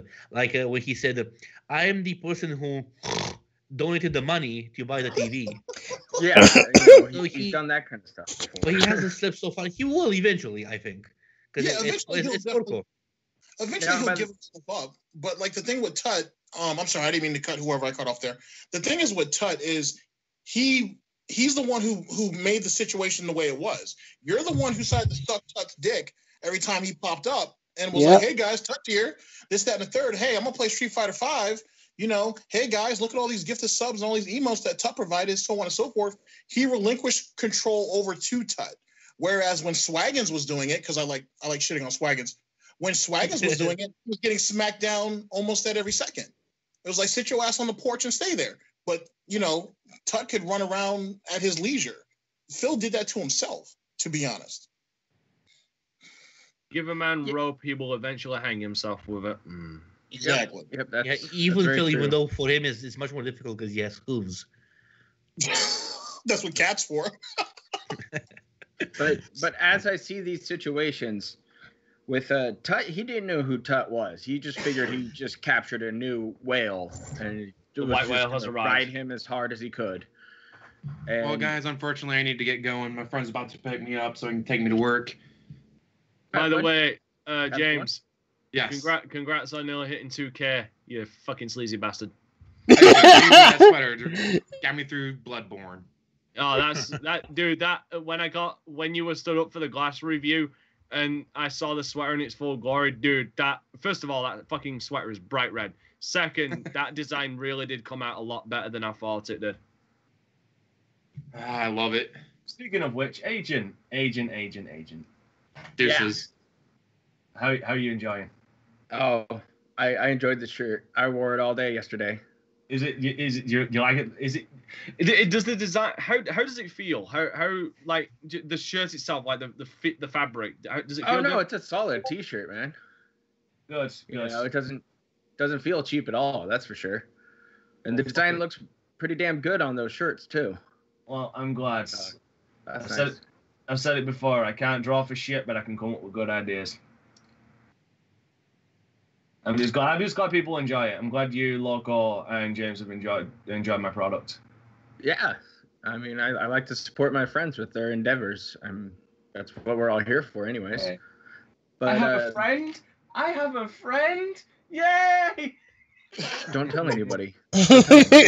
Well, no one's ever gonna hear it because we're on Jackal's channel. Wow. Wow, bruh. Special moment, guys. You know, I'll go in the corner right quick to cry. Fuck you, Danta. No one likes. I'm so sorry. I had to. I'm sorry. I'm sorry. You'll learn this about me. I tend to bust everybody's balls, but I'm as much as I can give, I can take as well. So you're more than welcome to bust my balls. Just expect the clapbacks. So Dante, so from what I'm understanding is like you like to kick people in the balls sometimes, but then you just give him a small kiss afterwards. No. With Jackal, I just do it repeatedly. It's kind of like this. With Jackal, it's a repeated kick in the balls until he learns to love it. It's kind of like it's kind of What type of jail mentality is this? I'm sorry, I just heard the points of irrelevance. I said, what type of jail mentality is? Oh, keep doing this to you till you love it. What the fuck? Ah, shit. And also, Tevin must be on because I had 11 viewers. Now I got 7. Thank y'all guys for staying on. No, it's when I started opening my mouth. That's what it is. So to continue my little story from a minute ago. Yes, sir. So as far as I understand it, DSP never communicated at all with Tut, except for when Tut told him he was going to dip out on him. He was afraid to lose all that money, and he was going to do whatever he could to keep him.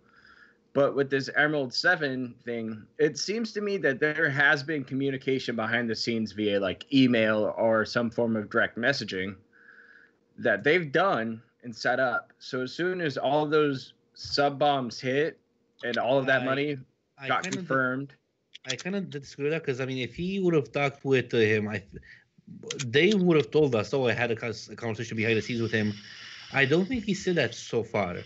I think he said he ever communicated with Emerald 7. All he said was, you know, it's a guy who loves my content. Snort. He gave me this money and fucked off, just like every small piglet in my audience should do. Just give me the money and demand and expect nothing in return. Yeah, it's the whole give me your money and then shut the hell up. Yeah. Fuck you, give me That's money. exactly Give me your money. I need that money. I really do. I need that money. Pay my bills. That's gonna hurt your throat eventually. But yeah, that's why Emerald 7 is not gonna get shit on at all, unlike Tut did, because maybe he didn't get that money and he faked it back. So that's why he's still pissed 4 months later. That's what I think. Is it because Emerald 7 is also a silent pay pig? Which was very outspoken. Yeah, I think so. I think Phil is waiting for that next Vidal to pop up, and he just hasn't, and it hasn't happened yet. Because like I've said, because I have my feelings on Vidal, but I will say the guy was loyal to a fault. You know what I mean? Like, he went out there and he did Phil's dirty work. You know what I'm saying? And he did it willingly at times. And so for Phil to throw him under the bus after the whole situation with Kiwi Farms, when Kiwi Farms was like, hey, go ahead and oust this guy, and then everything stops. And Phil was like, no, I don't know what you're talking about, yada, yada, yada. But then when all that stuff blows over, then all of a sudden you want to throw Vidal out because you think that Twitch is coming after your head, which why would they do that at that time? It still makes no sense. It makes no sense at all. And since then, it's left this void open that no one can fill. No one can fill. Even Swaggins has tried, and he can't. You know what I'm saying? Yeah, I genuinely apologize for interrupting you, but I was reading some tweets that because now people are calling Porco because of his just lashing at the fact that Machinima, went bankrupt, and the fact that he's trying to the flick so much is absolutely incredible. Like, this guy, like whenever he talks shit about someone else, it never seems to amaze me how accurately he describes how he truly is. You know what I mean? Like, oh, these people are disingenuous.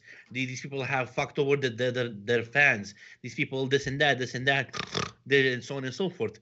And the fact that he doesn't realize it is fascinating to me. It's just like, look, Phil, to me, in terms of locals, in terms of people on the internet that you should look at as cautionary tales, you should look at them as people who don't repeat their mistakes. Watch them fail constantly in life. To me, Phil will always be number two. Because again, we talked about this GTG last time, but the number one local, the number one bottom of the barrel dude is still the vanity. Brett, in my opinion. But Phil is just a very, very, very cool second. Like, imagine if Phil didn't have any audience and wasn't make money, but he was still posting videos simply because of his own pride and ego. And like, no, someday I'll get back there. Someday the spotlight will be on me and everyone will love me again. He's still not at that level quite yet. Maybe he'll be at that level in a couple of years. Only time will tell. He probably will. I mean, let's be honest. Yeah, absolutely. He's delusional as shit. Like, you can't expect. You don't have this many people who are laughing at you. You don't have this many people making content on you, and you don't have this many people coming after your head on a regular basis and believe that you can bounce back from that. It just doesn't work that way. Not without you really coming out there and bearing your ass and apologizing for everything. And he won't. He doesn't have it in him. He's not man enough to. I don't give a fuck what anybody says. He doesn't have it in him. And I applaud you, Jackal, for trying to stand up for him, but it falls in the same category as Wings of Redemption. Neither one of them will do it unless there's an advantage.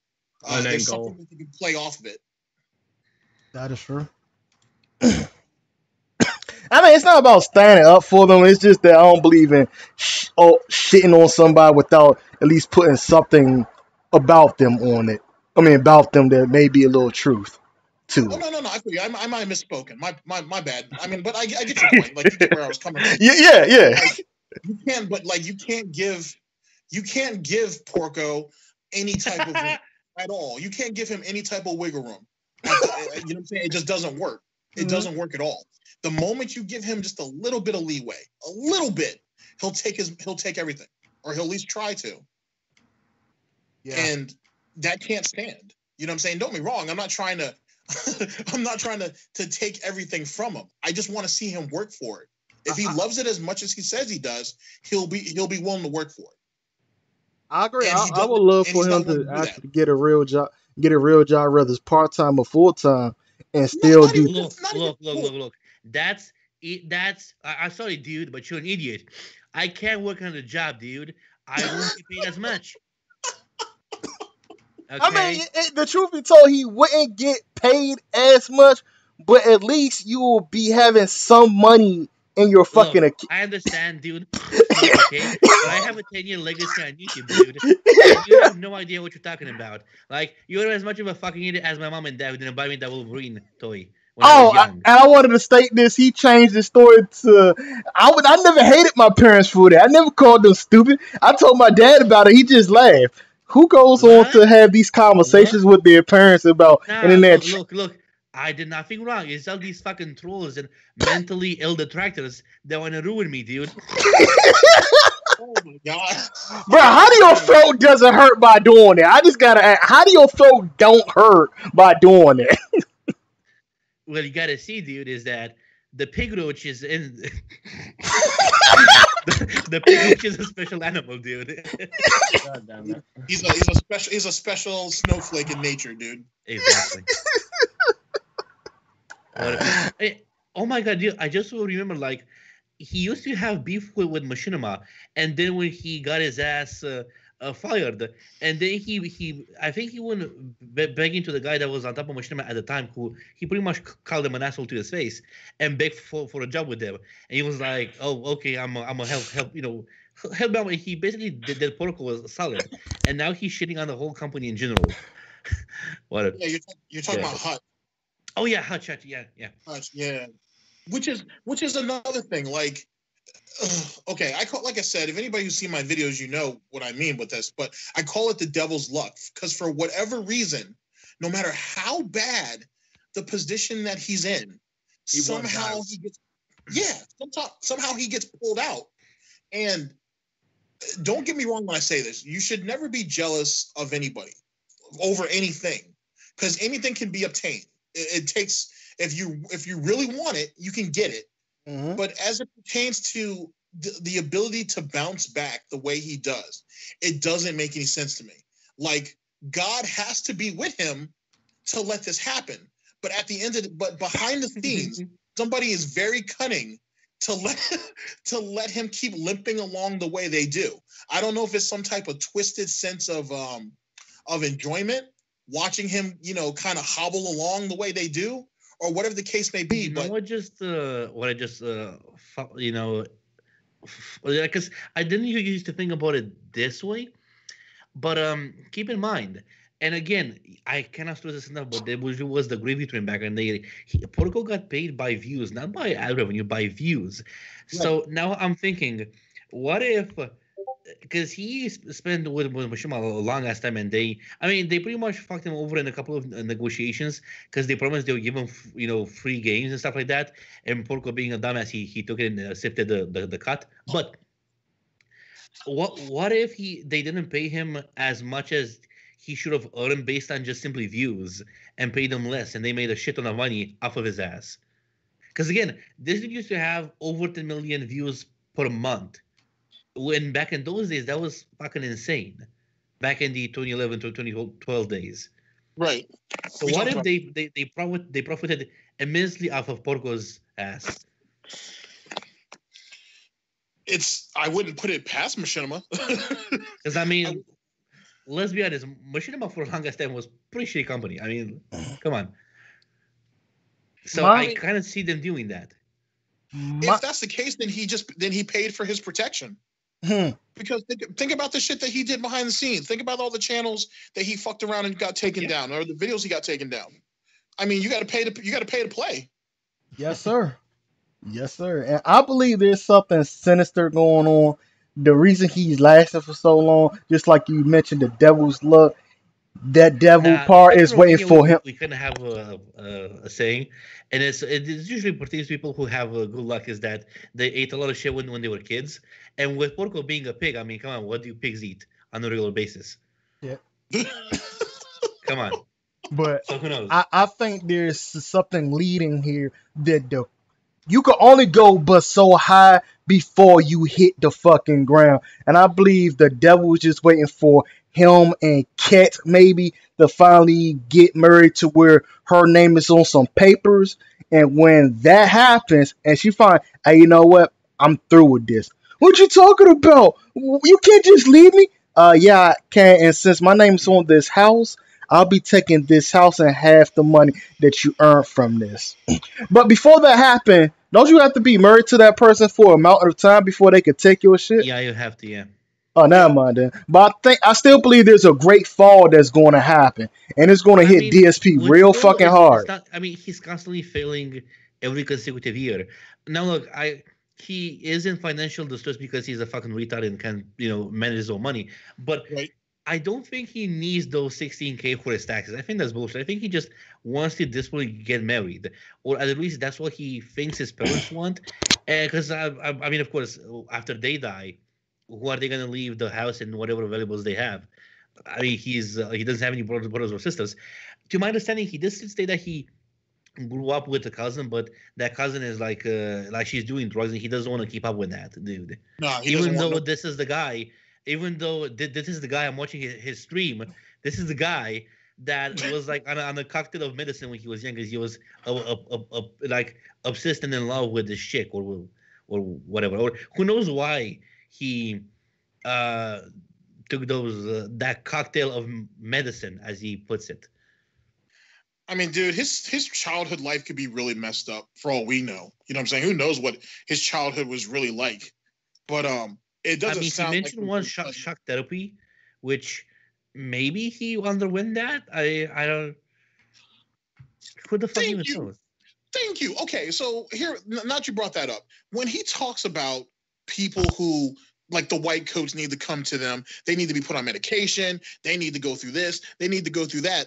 When not only what he says, but how he says it, it makes me think you've undergone that in some way, shape, or form.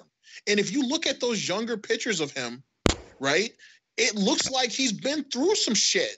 Mm-hmm. Just because he doesn't have the physical scars on him, right, doesn't mean that he doesn't like project something. He doesn't project someone who's gone through some shit. And maybe that's the reason why he latches on to John the way he does, or he used to anyway. Because John, in some way, shape, or form, was like a coping mechanism. It's very possible that John was the first true friend he ever had, the first person he confided in. Sorry. And but what about Greg with the Jeep and his dad's boat? Oh, most of that's probably bullshit, or it's a story that someone told him, or he might have been in the story, but he wasn't the center of the story. I've seen people do that but remember, dude, then there was girls. There were also girls there. It wasn't just those dudes drinking. And what girl do you think is going to stay around him for 5, 10, 15 minutes without being on a drug or alcohol? Let's be honest. I mean, come on. Oh, no. Don't remember that Latina chick with a fat ass booty that he basically cucked that black dude into getting her. Don't you remember his story? No, I do remember the story, but that's not what happened. Let me tell you what his life is like. What happened was that chick right there. That chick right there might have asked him for help in some homework or some shit, because homeboy's out there hitting them 3-pointers and shit. I get it. And he caught feelings. He caught a little bit more than what it was. And the boyfriend was like, well, shit, if you're passing, then fuck him. Don't really fuck him, but fuck him. Go ahead and lead him on for a little while, whatever the case may be. Be nice to him. And then once he caught feelings, dude slipped right back in, just like Jim's doing with Kat. And he's like, back on the porch. Thank you. That's what happened.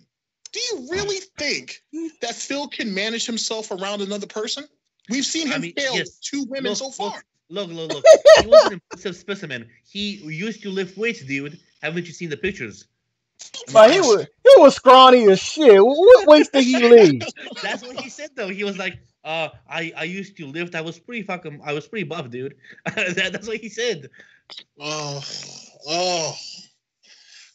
Dissecting his life is just, it's so much. It's so much. Even like, because I remember watching Tevin's stream, and when he said that, there was also girls there, and Devin was laughing at him, but also Panda, because she also started to laugh, and as if she was like at 19 or 20 or however old she was like, your story is bullshit, dude. Like even Panda knew. #Panda knew. But, dissecting DSP's life will make you want to join him on the gin. Let's just say that. It does. And the thing is I can understand why. It's obvious he's had that drinking problem since he was in his teens, or at least a young man. When y'all get a chance, check out the video right quick of our podcast. That dude is funny as fuck. Hold on. Well, Jesus Christ. And the thing is, right, if he was smart, he would have kept Panda. He would, if I had to choose between Panda or Cat right now, I think I'm leaning towards Panda, to be honest. Personally, I give myself a real woman, not that either, but if you really had to choose, I mean, look, how fucking hard this, but again, it's Porco, so, but how difficult is it for him to just go and socialize and just go to a bar or something, or to just go outside in the world and meet someone? It's not that fucking difficult, especially in this day and age. Apparently, it's a matter of life and death for him, because if he... go on, sorry, you were saying something. Oh, no. Go ahead, Dante. You're right. I'm agreeing with you right away. No, but it's difficult for him as much as a fucking choice between life and death. Like, stay inside and stay secure inside of castle dig outs, or go outside and face rejection. And he can't live with that. No, rejection. I mean, he's already been. I mean, goddamn, look at how he was after Panda left, and how quickly he rebounded off of that. I'm surprised no one ever brings that up. I am really surprised. I rarely hear people bring that fucking point up.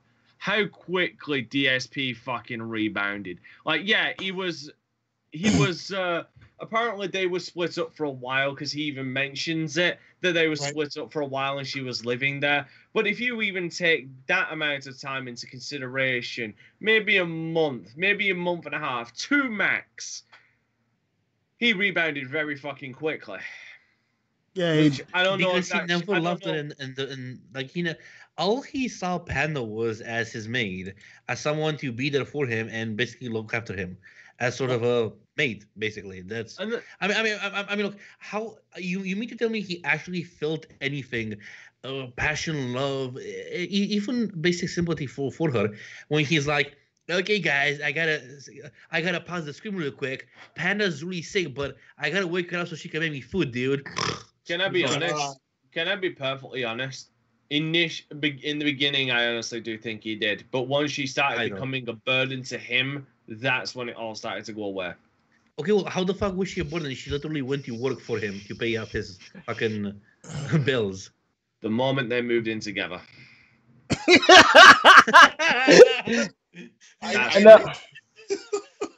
think it was the moment that she been wanting more time with him and wanted him to get off the fucking games. There you go. That was after she got a job. Mm-hmm. And then she started. As I was about to say, yeah, she got a job and she started seeing Jim. Yeah. The moment she got a job, she got some independence, and she could see life outside of Phil, she was hooked. And so she looked at Phil and she was like, "Hey, we need to do this. I want to do this. I want to do that." And Phil was like, "Well, why do I have to change? And who the fuck is you? You're the maid. Is laundry done?" Phil, I want to go out, Phil. I mean, look, I want to go out for dinner, Phil. Let's go out for dinner. What do you mean you gotta play your fucking video games? No, Phil, we're going out. Get your gout ass up. We're going out to dinner, Phil. You know what? I love. Goddamn Panda Lee for that, because she did put your man in his place. Ain't nobody can deny that. I know what video you're talking about. Why do you guys think like Phil is such a reclusive fuck? Like, because I mean, he doesn't have anything like agoraphobia. Like, he can go outside if he wants to. He just because to me it's baffling. Like, okay, so the Halloween stream where Tetevan was the sheer fall for scaring off his horse, but his horse had things to do with other horses. She said, "Oh, she has to go with some friends later on." Why the fuck didn't he go out with her friends? I can tell you why. I have a theory on what's going on with Phil. I talked about it before. I think Phil has a severe, almost crippling social anxiety. I don't think... I mean, we know that from John and Howard's podcast thing, that he's socially anxious, socially awkward and weird. Not just socially awkward. No. I'm not talking just socially awkward. I'm talking severe social anxiety. Basically, outside in crowds, he starts to crumble. And the reason why I bring this up, I actually have a similar thing. I have some form of social anxiety, but that's more among family. In family gatherings, I hate it. But like, if I'm out, wait. I have something to ask you about actually, and I want to be the first one to ask is I'm not sure he might have have cultivated that in the last 10 years from never leaving his fucking house, but I don't think he had it, and it's used because he went to fighting game tournaments where there's a lot of people there. Here's the thing. This is where I'm going to bring up. It all ties back. Believe me. I think he's had social anxiety for a very long time. And the reason why is because if you talk to anybody who has social anxiety, they find coping mechanisms. They find something they can latch onto and they can zero in on. And it's almost like once they zero in on it, it's like the rest of the world fucking disappears. Right?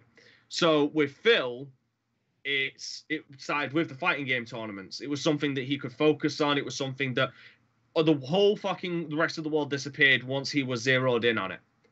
Because I'm sure if you asked anybody back then, just because he went there doesn't mean he was socializing with every single motherfucker there. He might have just been there to watch it. And the reason why I can say that is because it's kind of the similar thing with me back when I was in a metal band. Like I do have some social anxiety. But the thing is, once I was focused on the performance, once I was focused on performing, every fucking thing else disappeared. Like that was all my fucking mind was on.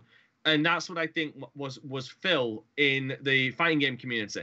He didn't talk to many other people. I guarantee you, he probably did some interviews and he was probably tapping his foot like rapidly to, as like a social tick that he's just trying to power his way through it.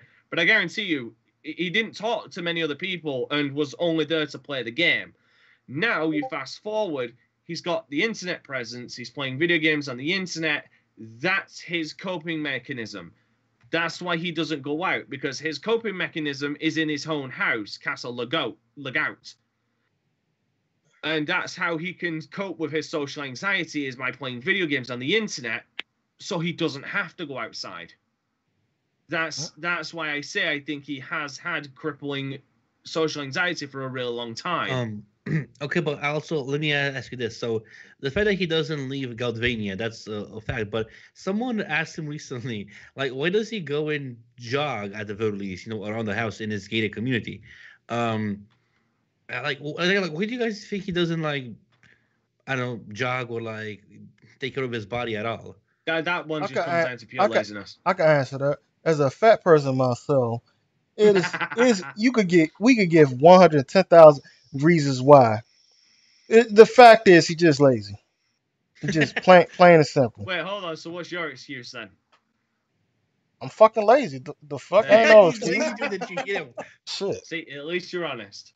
Hey, I'm sorry, GTG. What was you about to say? Oh well, two things. One, as it pertains to the Dante, and I don't want to reach in too deep or anything like that, but really, you really have social anxiety, dude? Oh yeah. That's like okay. The only reason why is because the way I've this is my first time talking to you, but I've seen some of your streams, I've seen you in other podcasts or whatnot. You don't carry yourself as, not to say that that would be an indicator either which way, but you never, I don't know, maybe you never projected yourself as that would be an issue. No, I never do. I've learned to mask it and cope. Like I said, I mean, that's the one thing. That's the one thing you find out about some people with social anxiety who do go out. You find that they, like I said, they zero in on something. Now, for me, I learned to cope and get over it a while back because I used to perform in a metal band. Mm-hmm. So it was that was kind of like a rehabilitation to try and get over my social anxiety. Then when I started doing videos and streams, you go back in the day, you go back to my earliest videos, they're fucking cringeworthy because I do sometimes barely talk, and sometimes I do it now in my current videos where I'm just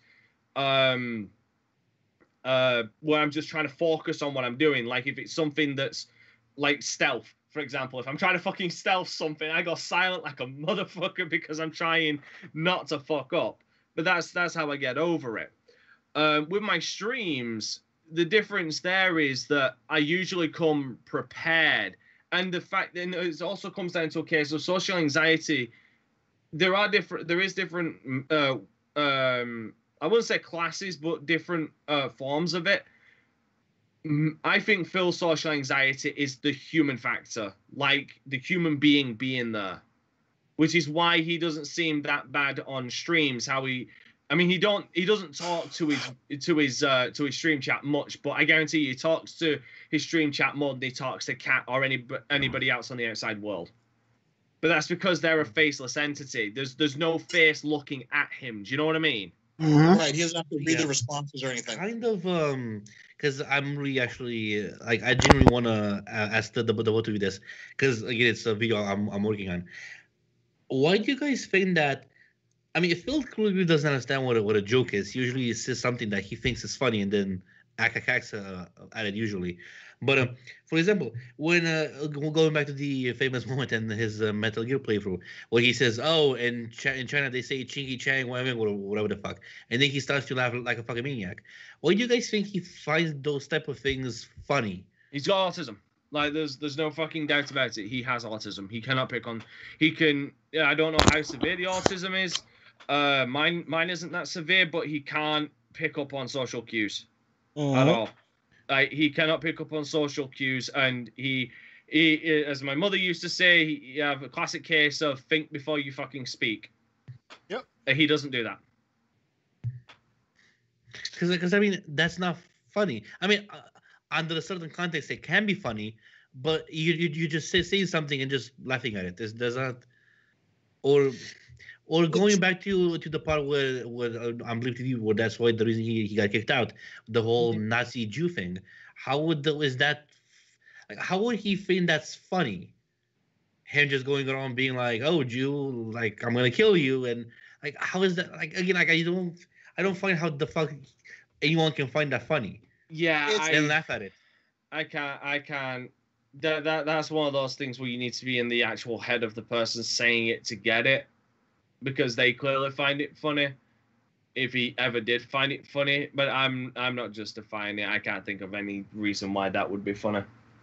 It has to be. It definitely comes back down to cheap comedy. Like for example, I remember Argent did a live stream and he was talking about, hey, that's the kind of jokes they made back in Phil's day, and I can understand that to a point. Well, no, definitely no. But just hear me out. He's like, people made just kind of really stupid jokes. The thing is Phil's not funny, and there's no point to his joke if you want to call it a joke. Like you're getting ready to say now, G Money. There's no point to it. He just blurts it out just to blurt it, and maybe that goes back to what you two have already said, where in his head it sounded good, but then after he snorts it out, it turned into whatever. Maybe it's because of his social anxiety, and it's only him talking to a camera, to where, well, I'll throw it out there and no big deal because there's no one to immediately, admonish me about it or discipline me. Okay, but here's the thing. Like, whenever, because, I make a lot of videos, I record a lot of things, but even sometimes when I review a chapter or a fucking anime episode or like whatever, and I see something really fucking stupid, I stop and I go like, did I just fucking say that? And I immediately just cut it. Like, that wouldn't go.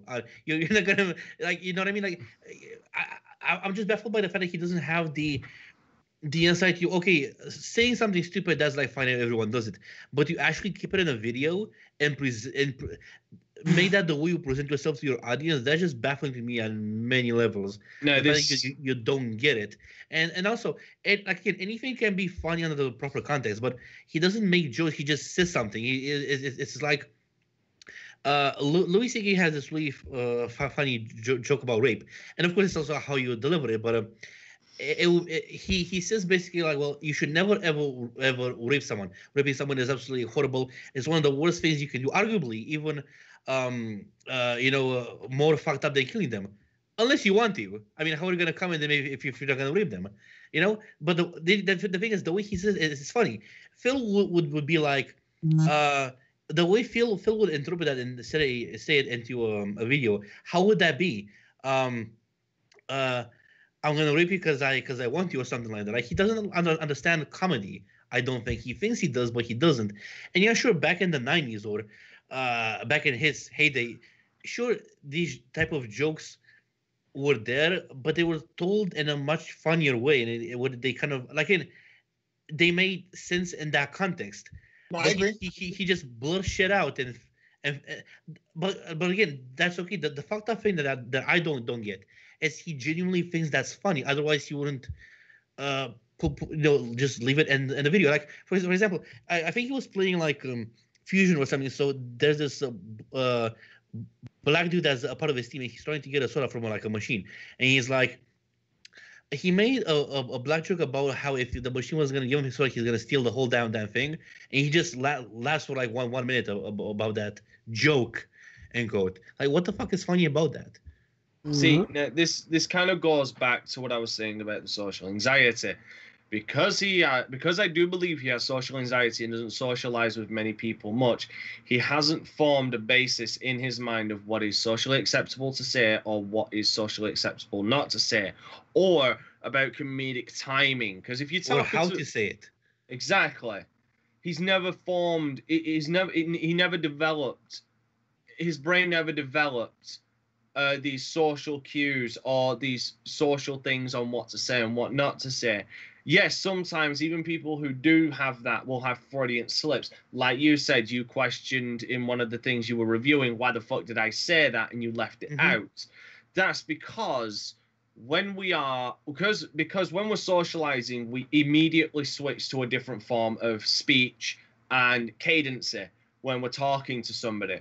But when we're alone, we switch back to a lesser form of speech in a sense. We go back to a different thing. Like I guarantee you right now, for example, Jackal hasn't said the N-word this entire stream. I guarantee you. No, seriously, because sometimes he does. This is a legit example, because he has said it a few times on some streams I've been with him on, and he's apologized for it. He hasn't said it. I guarantee you, once he's off stream, he's saying that word every other fucking sentence. I guarantee you. But that's because he's alone.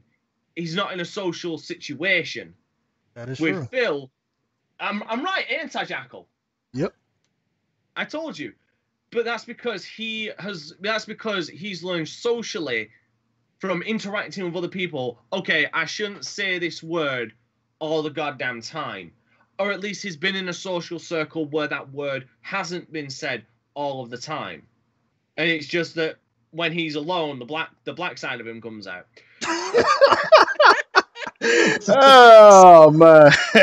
So with Phil, he never learned all. He never learned all. Side comes out. Yeah, with Phil, the gout side is 24/7. 24/7. Yeah.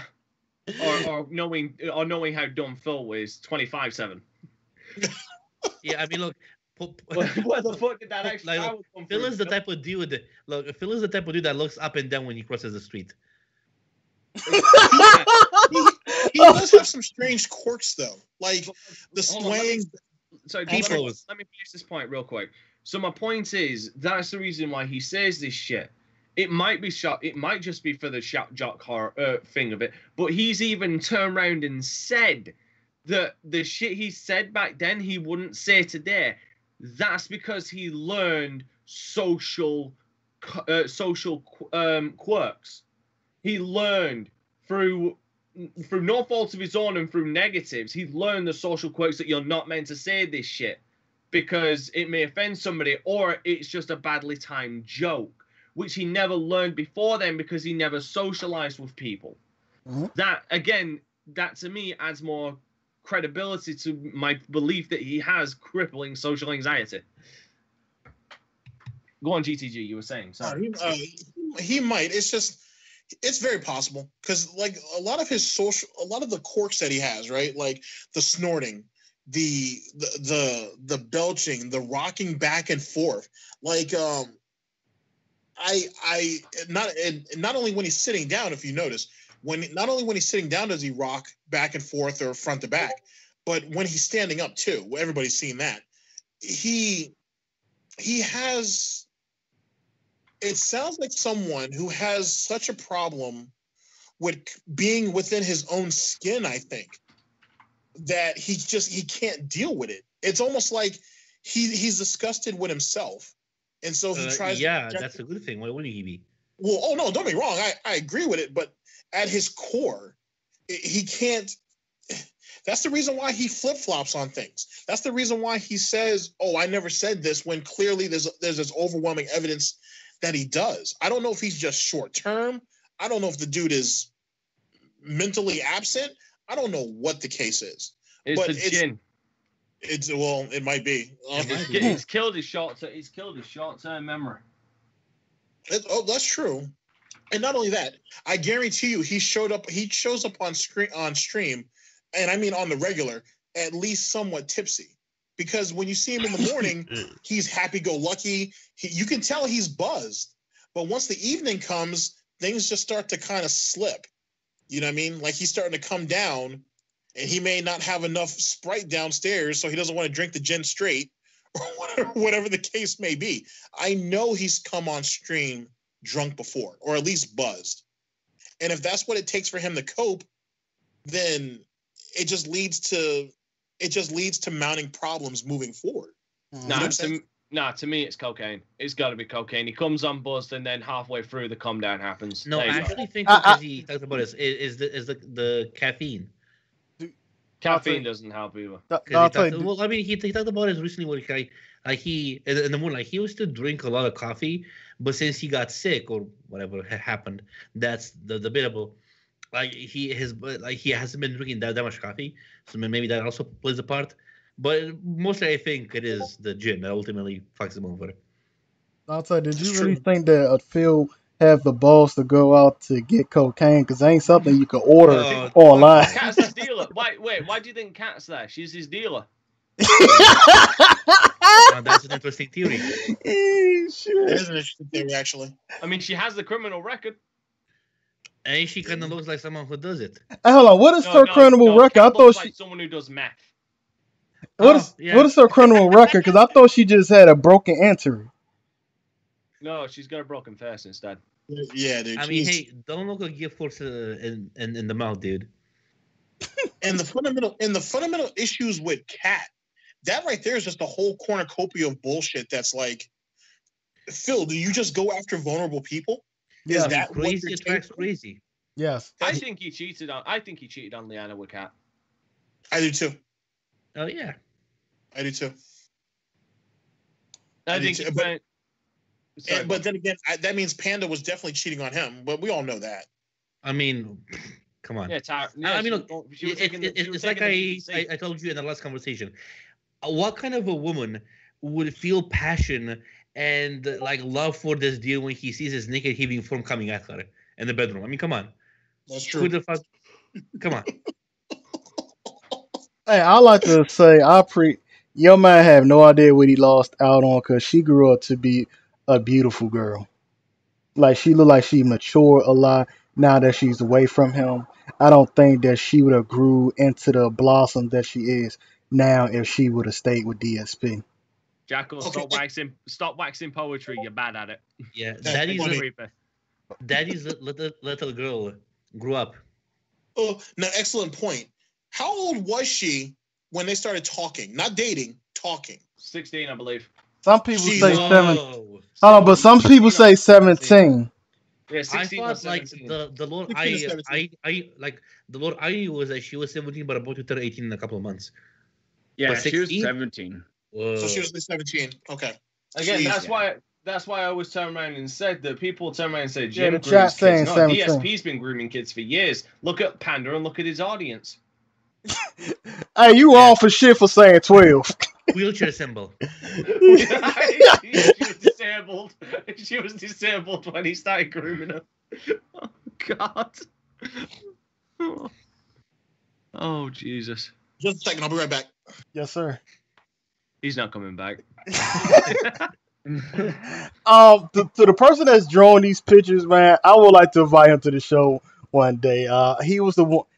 I came up to him and asked him could he do the Tyrone bit, but my first original one was could he do GTG taking Panda Lee because I believe GTG took Panda Lee, but but he didn't know how he looked like. But I first asked, I thought he already knew who GTG was, so I wanted him to have GTG in the park while Panda Lee, oh, here's the cute girl, and then he just looks to the side.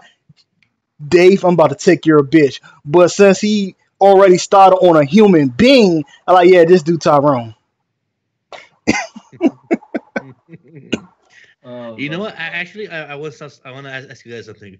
Yes, sir. Because Porco had some new neighbors a couple of months ago, and I remember him saying like how anxious he is and how like he's looking at them like through the window, like almost as if he thought some fucking detractors moved next to him just to fuck him over. Like, do you really think he's that paranoid, or was he just bullshitting for his piglet audience? I'd say a combination of both. Combination of both of them. Probably a combination. I agree with Because that. like, how do you have in a gated community like new neighbors and don't go and like try to know them at the very least? To throw a fucking barbecue or something. I don't know. Like just interact, socialize. How like his backyard too small how do you not do that? His backyard too small to throw a barbecue. Something would probably set on fire if he did that shit. What? I did not think Ryan did. How was I supposed to know this was gonna cause a fucking fire? He'd put in too much fucking gas and somehow burn the house down from the outside. Oh no! That's what happened. It's crazy how. And then when the police were gonna question him, I did nothing wrong. It was those fucking trolls that. A detractor set my gas too high. Yeah. Bugged gas mechanics. Bugged gas mechanics, dude. But you know what? I find it strange how he don't have no conversations with his next door neighbors. I mean, the first year that you get actually, they do have conversations, but it's through email. What? Oh, yeah, like he emails his neighbors, which is extremely fucked up. It is stupid. Like, how did that conversation went? Hey man, before you leave, can I get your email address? Don't you mean my phone number? No, I just need your email address. If something happens, you know what? Here's my email address, man. In fairness, he probably says Panda like, "Hey, bitch, go and get their fucking email." Fail, don't you mean their number? Bitch, did I stutter? Bitch, did I stutter?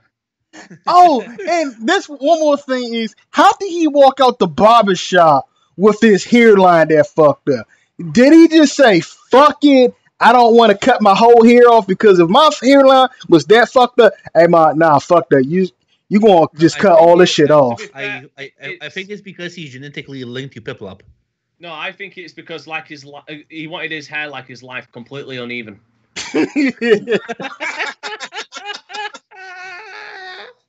My hair got fucked.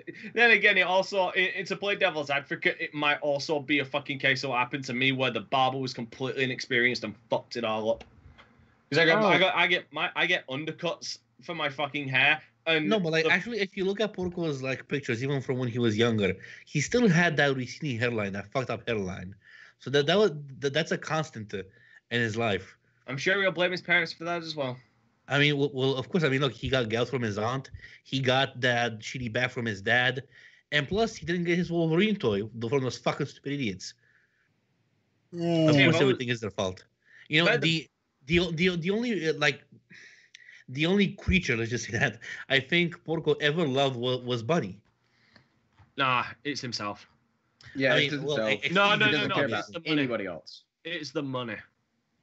He'll never love anything else but the money. No, but I mean, like creatures, like people, animals. I think the only one he ever loved was Bunny. Because on Christmas he didn't put a picture on the tree of his parents or someone else, his cousin that he grew up with, that's now doing drugs or whatever.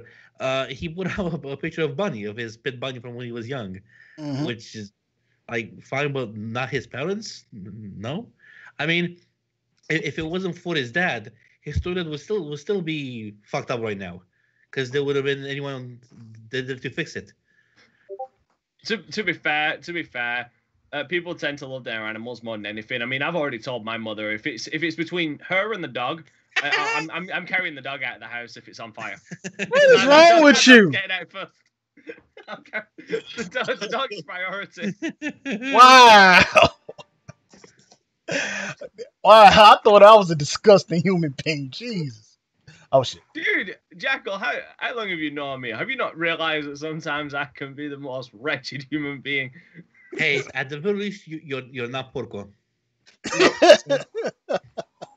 But damn. Anyway. Oh shit, I still got my cheat codes on. Oh fuck. You know, the one thing I dislike about DSP the most is how he treats his own fan base. When somebody tip him and say something that he don't understand, dude, what the fuck is you even talking about? I don't understand, and then never even go back to.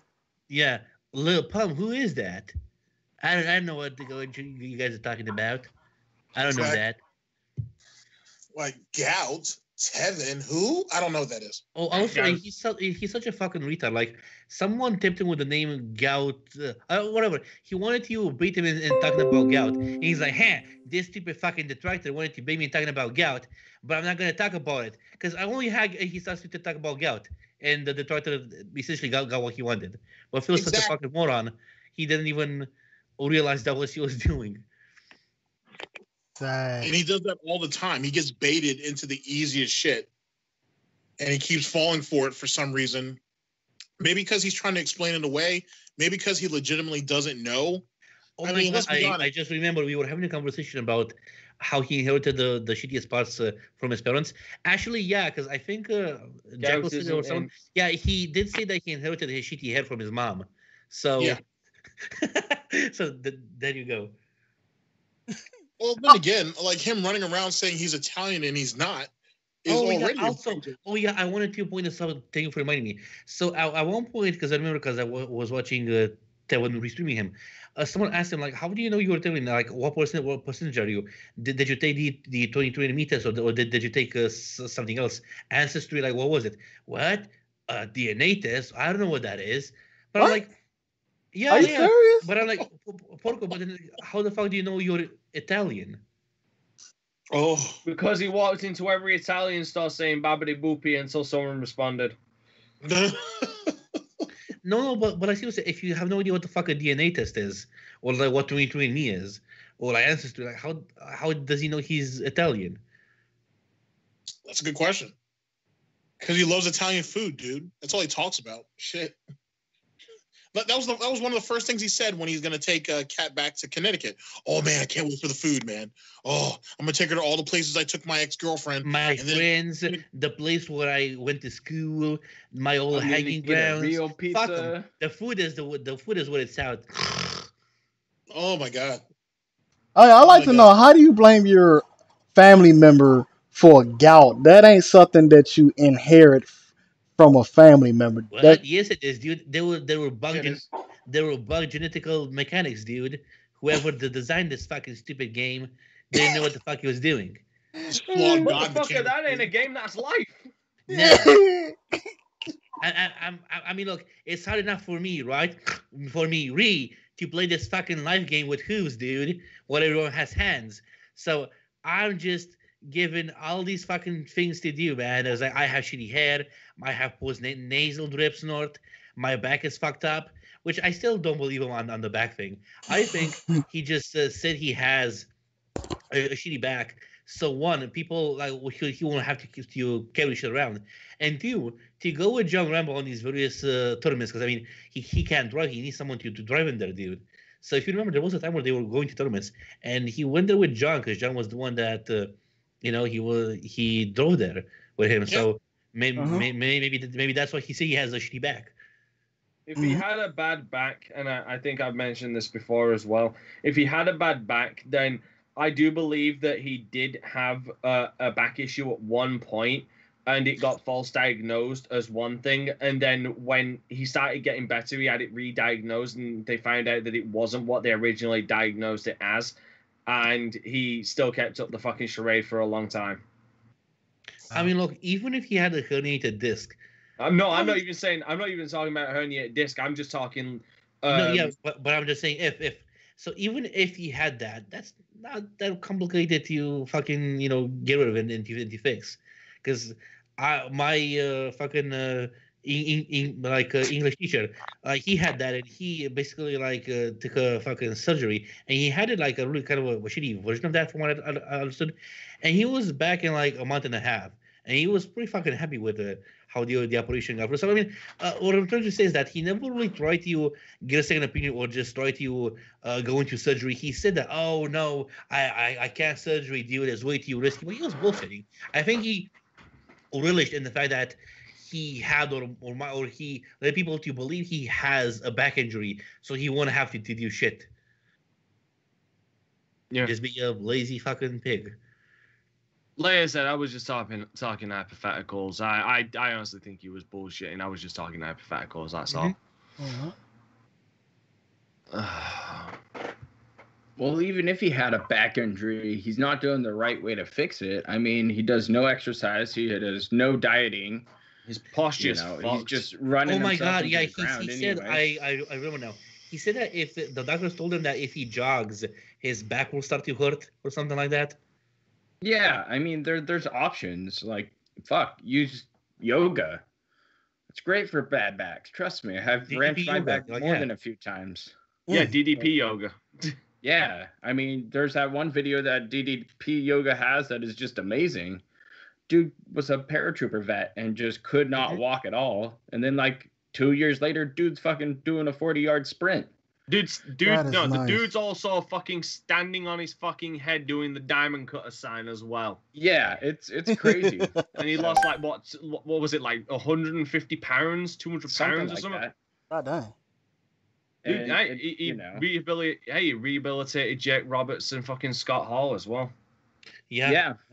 Dude, DDP. If you want to give humanitarian awards, you give it to fucking DDP. Like, side note, DDP is an amazing human being. Yeah, he is. Sorry. But if someone tells Porco, like, hey, try DDP yoga, what will his response be like? Dude, I don't have enough time, Stuart. I don't have enough room. That would be exactly his response. And dude, I barely got enough time to play video games. Look. I couldn't move my fab seat out of the way and start to do something, but I just don't have. It's not my fault. I did nothing wrong. I just don't have the proper room, dude. But couldn't he just go downstairs or he thinks somewhere? Working out is walking around the grocery store picking up a bag of Cheetos. Yeah, Cheetos is still a thing. That's a full day of physical activity for him. No. The pressing issue right there for me is Cheetos are still a thing. Cheetos are a thing. Holy shit! Learned something the other day. I've not seen a bag of Cheetos in fucking years. Do I get to send you a bag? Fuck yeah, please. Yeah, he's just lazy. He's too lazy to add time somewhere in his day. He's too lazy to go to sleep and take care of himself. He's just grinding himself. He's almost 40 years old. He looks like he's about 55. Yep. In the style of Akon, lazy. He is so lazy. He has gout body. All on his own. There you go. Yeah. Oh shit. Come on, no one's ever. Goddamn. Yeah. Now I feel like I'm the only person who got that fucking reference. I did. I liked the Akon back in the day myself. Oh shit. How do you think he's going to do on Resident Evil? God, garbage. He's gonna do it. Don't do it. I mean, don't you guys remember his Resident Evil 4 playthrough, where in the beginning he read the tutorial on how to reload, and 3 minutes in he forgot how to reload. It was like, well, this fucking game is bullshit. How do you reload? How do I combine items? Like, what a fucking moron. So yeah, he's gonna do excellent. I don't know when he's gonna do it, but I'm planning on mine being, because the problem is I'm sorry. I won't be doing my fucking Let's Play of it until I think the 31st of this month should be when the first video comes up, because obviously I schedule all of my stuff. But we'll have a good side-by-side comparison, because obviously I'll be playing it and DSP will be playing it, so we'll have a good side-by-side comparison on how well he does. Because, I mean, you can The evidence is up on my channel. I mean, I've got the one-shot demo up on my channel. You can see how good I am at getting headshots. So now, we'll be able to compare. That during certain gameplays and at certain times that he sandbags on purpose to extend his stream, to extend whatever else, to try to get tips just to tell him what to do. Yeah. Does anyone remember the fake rage in DuckTales remastered? Yeah. Oh yeah, he fake raged the hell out of that game. You know what I'm not looking forward to, and I don't, and I'm not looking forward to watching the "This Is How You Don't Play" of Dragon Ball Xenoverse. I'm really not, because I'm gonna get so pissed at that. Sorry, it's just on the conversation of DSP being shit at games, and. I'll also I want to ask you guys, like, why is he so shit? You'd think that in 10 years by playing every major release, he'd get better at them at the very least at a basic level without, playing for a game once, going through it again and try to be better like at a game like Mega Man or, the Devil May Cry games, for example. You'd think that at the very least he'd be better when he plays it for the first time, given that he's played games for the past fucking decade. But he's arguably getting even worse. Smash is the perfect example. I would like to say because of his age, he's getting too damn old to be doing this for a living. No, age is not a goddamn fucking excuse. Look at that old granny on YouTube playing Skyrim. For God's sake. Dang, you was about to call her old bitch. What's up with that? To say. She's good at it. COD team called the Silver Snipers, who are all just old men who enjoy playing the heck out of the game. So exactly. Yeah, the reactionary speed might go down, as it always happens with age. I mean, I'm experiencing it myself, but you plan on it and you outthink your opponent then. And we all know he doesn't think very well on the fly. Or you camp in the toilet for half an hour. Oh, fuck's sake, that pissed me off. I've done that at work. I ain't gonna lie. No, but my question still stands though. Like, why is he getting so shit? Why is he getting worse instead of getting better at games? Because he's rushing them. In my personal opinion, I think it's because he's rushing them. If you look at Smash is the perfect encapsulation of what I'm about to say. He's got a set amount of characters. He knows the basics of how to deal with them. He found some success, and he's not coming out of that comfort zone of his. He was practically forced into fucking using Diddy the last Smash stream. Well, how was he forced? You what? How was he forced? Because his fan base told him use DDD. Because they were sick and tired of him using the same 3 characters the entire time he played Smash. And he was losing. Bowser, and he would lose as Bowser. He would lose, all the time. He just cannot understand the fundamentals of games at all anymore. Doesn't matter across the board. It's the same with fucking... with a generic excuse of why he lost instead of, actually taking the blame, being like, oh, well, I wasn't blocking like I should, or using dodges correctly, or But I ran out you're of such shit, right? To reload. Because I mean, he talks about, especially in fighting games, like, oh, people are cheating, they're using cheap tactics, blah blah. Why isn't he using the same tactics to win then if it's so easy? I said that when I was restreaming, when I restreamed him playing fucking Smash, when he complained about the fucking little Mac, I turned around and said, well, if little Mac is so cheap, but he's beating your ass, why don't you use little Mac? I mean, that's the same with any game. It's what comes up as the meta. If you don't use what is good, then you're just putting yourself at a setback right off the bat. Little Mac isn't even good though. That's the thing. Little Mac isn't good. It's just a case of but good people know how to play it. My question was, why is he complaining and yet not changing at all? Because so if this character is overpowered, why isn't he using the same tactics to win it? Then basically, like, see, I was right. This character is way too overpowered. He's lazy. Lazy. That's all it boils down to, is he's just lazy. Same thing with anything else. His YouTube channel demise. Laziness. And his streams being terrible and not changing it whatsoever. Laziness. Why does he just keep playing the same garbage games over and over again? And then say, oh, I'm going to do a remastered run of Dark Souls once again. Why is he doing... He's lazy. That's crazy, because a lot of his people saying, "Hey, don't do this. We don't want to see this. Come on, please. You already did this like what 5 times now." But a lot of his fan base does not want another run of Dark But I don't think Souls. he has if he's clearly garbage at games. But if he would understand it and accept it, it would be one thing. But when he uses cheap tactics like sitting in the fucking toilet and reaching number 1 or number 2, he brags about it like a fucking asshole on Twitter. See, now you can't say I'm bad at games, because I placed number 1 snort. So it's like, and he expects people to take him seriously when people see he posts shit like this. When he's infamous for being garbage, he had some luck as he cheated basically, or he was like whatever, and now he has some pride about him. Like, yeah, I'm actually fucking good at video games. Like what?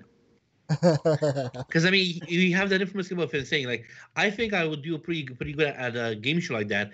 Oh, to be told, I think I'm one of the best overall gamers in the country. I'm like, what? Yeah, I mean, if you say something like that, back up your claim. But he never backed it up. He just tried to stand on this little pedestal that he created out of paper mache with his, him going that deep into Evo and saying that he won all these tournaments when he wasn't playing top tier competition. Mm-hmm. I mean, it's with his whole idea that camping is like a legitimate strategy. It is, but it's not how you improve. You have to seek out fights in games like that. Did you hear when he tried to seek out better opponents? The only time you improve while camping in a video game is if you're playing a fucking scouting battlefield. Did you hear when you're able to use a goddamn sniper rifle properly? Did you hear when somebody was like, "Hey, he's using your strategy"? No, he's not using it right. You don't use it this early. You kill a few people and then you start camping. My ninja, you didn't even kill those people before you start camping. What the fuck is you talking about? That sounds like LTG when someone uses a fucking Uriel fucking strategy on him. I've never watched any of LTG's videos.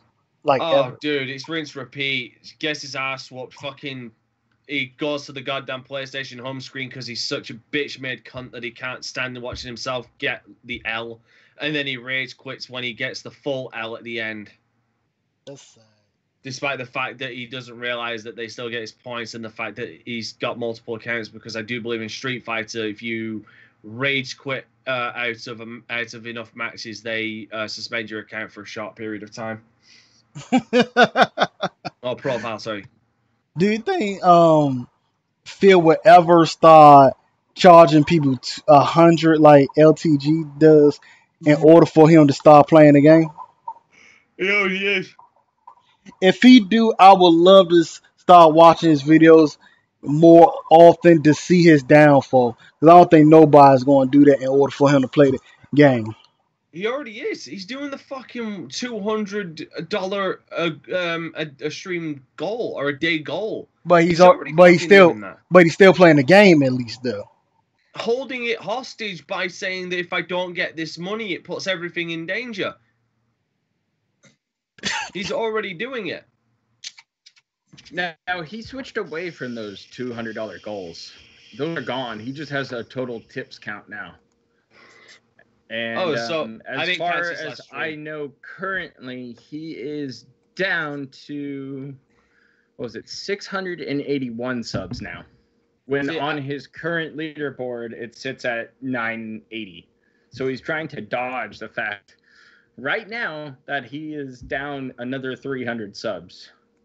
See, I didn't know this because I had more important things to do than watch DSP stream, like fucking sleep. Uh-huh. Yeah, we all knew it, but we all knew it was going to go down, though. Oh, yeah, totally. Yeah. It's just what's going to happen after this is what's going to be interesting. Like, he probably won't throw Emerald 7 under the bus like he did to Tut. Right. But at the same time, to watch him try to weasel his way back up and try to attract another whale is going to be really interesting, because he's going to try to struggle and figure out how, what's his next creative move to make the easy buck. He's not going to use a green screen to improve his streams. We already know that. So what he's going to do, he's going to do that 10-year retrospective again, which is going to be him screening videos. It's going to be terrible. 10 years of irrelevancy. Shit. Well, speaking of which, gentlemen, what are your thoughts on this 16-hour marathon that's supposedly coming up? He ain't going to do it. You're not going to do joke. it. He's not even going to get to... He's making that 16-hour. He's not even going to get to 10 hours. I have a more nuanced streams for 4 hours. It has to take a 30-minute shit each day. I mean, look, I agree with you, like, because, you know, pigs have to shit a lot. But I think that he will be so physically and mentally drained by it. We are going to see another shit show. If not on the same level, even bigger than the level of the Halloween stream where we got so many just juicy bits like it's Teva's fault. Well, you know what I mean? It's gonna happen. It's gonna happen 100%. Especially if Teva's gonna restream and he's gonna have like usual 3 times Porco's audience. Porco is gonna be fucking, because I mean, for him, he's actually like in his mind, he's thinking, okay, I'm actually gonna put in some effort this time, dude. So. You know, so when he's gonna see that, Tevin has like 2,000 viewers, and he has like maybe 500, maybe. He's gonna go off the fucking deep end because in his mind he thinks that the money Tevin makes it's his. Actually, that's my money, dude. So 16 hours, right? Mm-hmm. Guarantee you, it's only gonna be 10 hours, probably just below 10 hours of actual gameplay in that, with 6 hours allocated to different break periods. Yeah, like that, you know, drinking some gin, taking a shit, you know, combing cat's mane, you know, stuff like that. Snorting some cocaine, setting up the next game, manual bans. Going for a shower, going for his yearly shower, taking some grease down his gullet, you know. Yeah, stuff like that.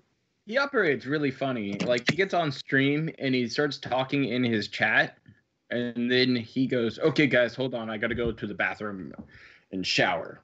Oh my god, there was this really funny thing where he's like, "Okay, guys, I'm gonna take a 10-minute break, okay?" And then after half an hour, he comes back and the chat's like, Phil, you said you were gonna go. You're gonna be. That's gonna be a 10-minute break. What? No, I never said that. So I mean, it's maybe the gin does affect his short-term memory a lot. Because I mean, because I remember watching that on Tevin's stream. That's why, because it was such a what the fuck thing that remained in my mind. You know what I mean? It's like you fucking said you're gonna be gone for 10 minutes. Show up after half an hour. Then basically like, no, I never said that, dude. I mean, come on, it's just some silly kindergarten level shit. And yet he's a mature adult and not a whiny baby. I like to say that my prediction is he's going to do a very long pre-stream and count that towards the 16 hours and don't even get to 16 hours altogether. Just like he promised his Patreon 6 hours and only did 4 or 5 hours. When it came to Crash Bandicoot thing. Yeah. Fucking loser. How the fuck do you do that? But yeah, that's what I believe is going to happen. What game did he say he's going to do? What is it? Minecraft? Swinecraft. No, it's Swinecraft. Swinecraft. The game is up in the air, I think. Oh no, was it Shimushu 2 or Shimu 2? I think he's saying he wants to do now, but he already promised that game. He was supposed to play that 2 months ago. I was about to say, because I don't think he's going to do Shenmue because it's another RPG game, even though it's not an RPG. It's not. It isn't. But what's the game that he's playing right? Dark Souls 2 is Dark Souls Remastered is an RPG though. Yeah, it is. Regardless if it's an action RPG, it's still an RPG. King of hypocrisy, ladies and gentlemen. King of hypocrisy. Exactly. Shit. Well, no, he's actually a very honest guy. The realest motherfucker on the internet, dude. Oh, shit. You know me, I like to be honest. I'm a very honest person. Snort. Jesus Christ. The fact that he thinks someone listens to that and goes like, "Oh yeah, I truly trust Phil," is just laughable on so many levels. Like what? Dave, come on now. Hey, I'll have a skit to show y'all. How do I put this on OBS? Display or just display capture. Display You've got multiple screens. Oh, okay, display capture. Give me a second. Just don't fuck it up, Jackal. I got it. I got it, sir. Close your porn file, dude. Yeah, I was about to say we don't be needing to see. First of all, you got me mixed up with Cyber. That's him. That's him. Yeah, that's the fairy file. Oh shit! Goddamn, we're up. Okay, give me a second. Okay, I'll advise everybody to tune into the video. I'm about to put it on 1, 2, and 3. Motherfucker. There we go. Fuck. Shit. I'm about to be like that fairy Why you leave me? I can't find anybody better than me, motherfucker. I got it on now. Yeah. You should listen to those jackers. Fucking hard. Oh god. Hey, Phil. Come on, open the door. It's me, Swaggins. We gotta talk, man. And what are you doing at 3 o'clock in the morning? Wait, why are you playing Silk? Are you masturbating again? Oh, come on, open the door, man. Wait, who's knocking on the door? Oh god, probably Swaggins. Come on, Phil, open the door. It's about Cat. There's something that you gotta know. Oh man, thank goodness. I was worried about you, man. Oh. Jesus Christ. Oh my. Y'all watching it? You look like a mess. Have you been thinking about paying the lead? What do you want, Swaggins? All right. I'll give you the update. Look, what happened in Kiwi Farms is... Wait. Why is Sidella in the ground? Sidella, what are you doing here, bro? Big Daddy Phil said that he gonna give me a chocolate bar if I shut the fuck up. It wasn't a chocolate bar, my nigga. It wasn't a chocolate bar. Use that meme where, and then he smacked me and grabbed me and called me Leanna. We're straying further and further away from God. And he keep on saying, take it, Leanna, take it. I'm not Leanna. Oh, dude, I tried to tell him to stop. This nigga wouldn't stop. He a monster.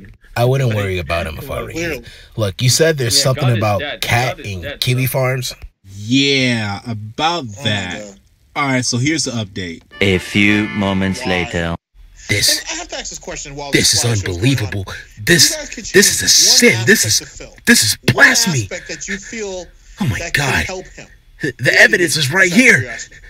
Cat, get come here right now. Hey, Jackal, is there supposed to be sound to this?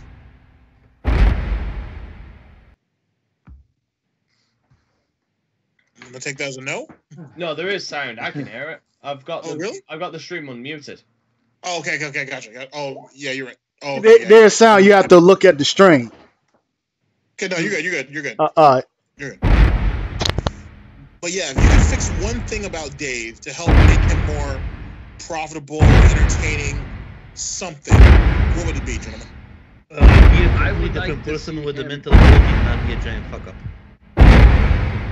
I mean, there's no fixing what Phil is inside. Big Daddy Phil. That's true. What is your need? If he could just listen more to his shit, she got bigger. Anyway, hey, Cat, how are you doing, honey? Look, listen. Please don't tell me. Swaggins here. Fuck.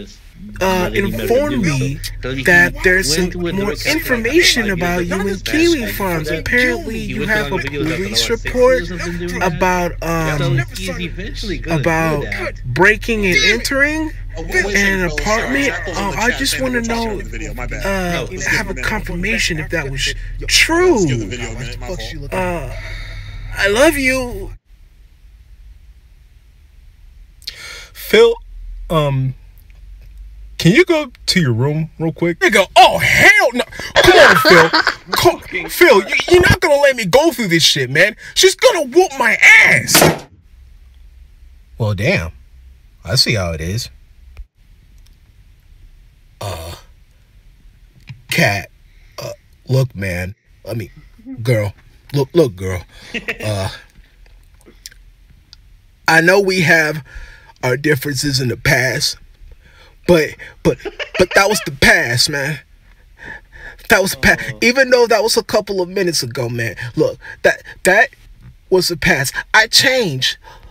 You see, I changed. I had to protect Phil. See, you love Phil, you know? Yeah, I love Phil too. I mean, I did love him, but until he slammed that motherfucking door in my face. Look, but listen, Cat, we can work this out, man.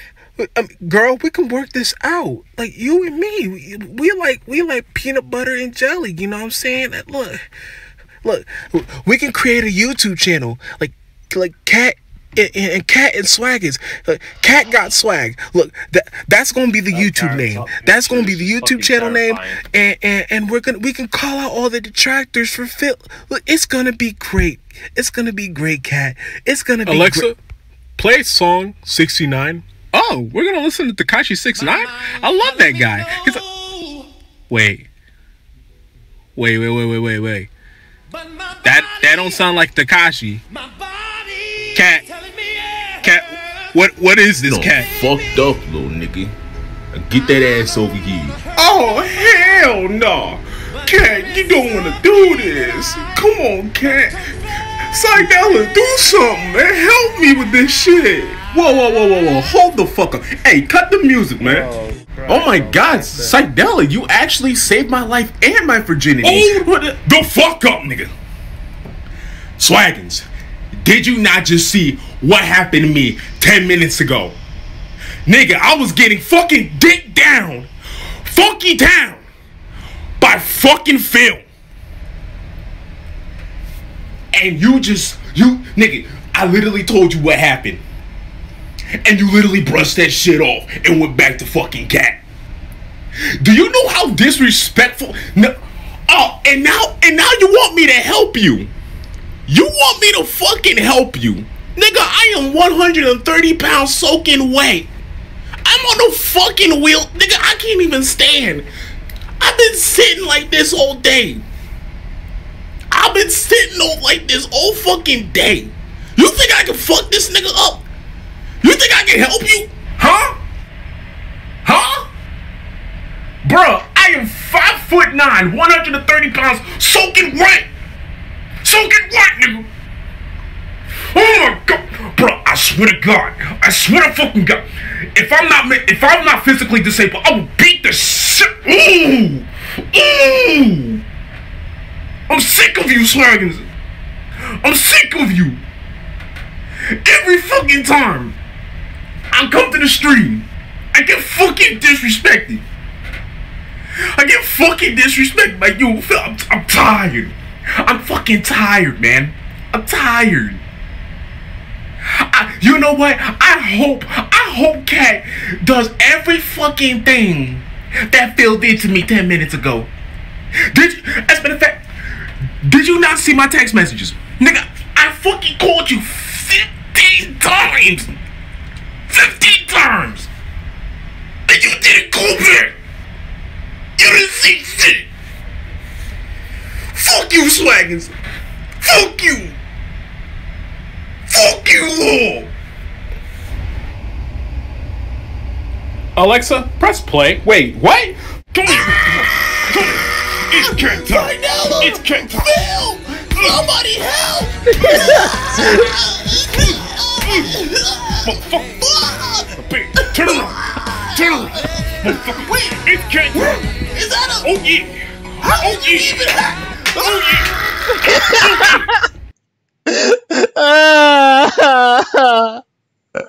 Hello? Oh my God. Oh, Lord. Good fucking Lord. Thank my man KC Mall for that one. By the way, this will be in the top 10 worst moments of DSP. Yeah, homie, when that coming out? I'm waiting for 2 people to send me their skits before I can continue on to numbers 7 and 6. So it's nowhere near being done. I'm waiting for Oh shit, hold on. Did somebody got that sound on? Hello, can you guys hear me? Hey, bro. Okay, how's life, guys? Yeah, man, just fun. Oh, is that G Money? Yeah, G-Money. boy. Hey, long time no stream. G Money, Agent Popper, GTG, and not sure what the hell happened to Danta. Oh, there you go. What the fuck? I'm here. I'm gonna take off. I got some business to attend to. So Yeah, I was about I'll catch to you guys say later. the same. So I'll see you guys around. I think it's a good time for me to dip out. I'm babysitting an upload on YouTube. You got to babysit a upload? Oh yeah, you know. Also, just like Phil, I gotta sit there and stare at the computer. So you're gonna babysit the uploads, dude? Snort. Oh, totally. I'm just gonna sit there and stare at the progress bar until it's done. Oh, good. I mean, not getting anything I have else no done idea with my how you're gonna do it. It's a fucking brutal backbreaking job, dude. So good luck. I know it's a tough one. So, but it is the new podcast that we created. So the Gentleman's Club is gonna come live tonight. Oh, I can't wait to see that. I'll try and be awake to see it, but I need to go as well because it's 10:05 at night. I've only just got my sleeping back on track, and I still need to try and find another fucking game that's about 2 hours to play for 3 more or 4 more videos. So I am bowing out. You know what? Something that's kind of fucking perfect is play Prince of Persia on the SNES. I think you have 2 hours to complete it. So there you go. Okay, yeah, cool. That might be a good one. Oh, and GTG. Because your time, so that's why. All right. And GTG, to answer your question, you already got the link. Good, man. You already got the link in your Twitter. Oh, okay. Oh, it's on Twitter. All right. Yeah, on your in your messages. Oh, okay, my direct messages. All right, good shit. All right, bro. You about to go? That was like, because I had it muted and then whatnot, but once I started hearing that shit, Hey man, raw as fuck. KC Mod is funny as fuck. I'm glad that he did this for me. He wanted you to do the Tyrone and Panda Lisa. I was like, oh shit, GTG might be down for this. Yeah, I'd be down for it. All right. Hey, so what did I miss? Honestly, I just got out of work. I had a pretty rough day. Bro, you missed like the whole fucking show. To be honest. Damn. I mean, I'm kind of I don't know how to take that. So you had a rough day at work? I mean, what, did you play video games all day?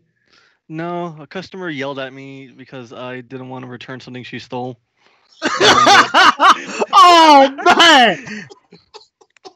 And she pointed at me and said, "I want him fired." Man, that's pretty fun. To my manager, and then I looked at her and I said, "I've been here for 7 years. Go ahead and I said, good luck with that." Man, that's fucking base, to be honest. Well, customer mechanics, dude. I can understand that.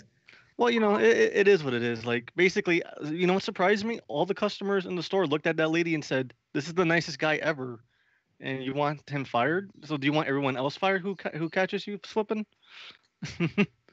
And she wanted to say, "I want him fired. I want him reported." I'm like, okay. What did she even steal? She stole jeans and some underwear and tried to return it at my store. Oh, that takes balls. That takes exactly. And what's it called? Oh, I made a video. I finally figured out how to use OBS. Yay! I did a video exposing my brother for some of his bullshit he's been pulling with me lately. Damn. Yep, it's on my YouTube channel. Basically, it's just me reading over text messages he sent to my friend behind my back, and I posted it online. He's making threats to get me arrested. I'm like, go ahead. The fuck? Jesus Christ. Well, Puerto Ricans and drama mixes like novellas and noche. God damn. Never miss a thing on the Jackal's Lair. What happened? Oh, I was just saying you never miss a thing on the Jackal's Lair. You know the name of my podcast? Yeah. But this isn't about me. This is we're shitting on Phil, right? Yeah, well, I mean, Phil usually shits on himself, so.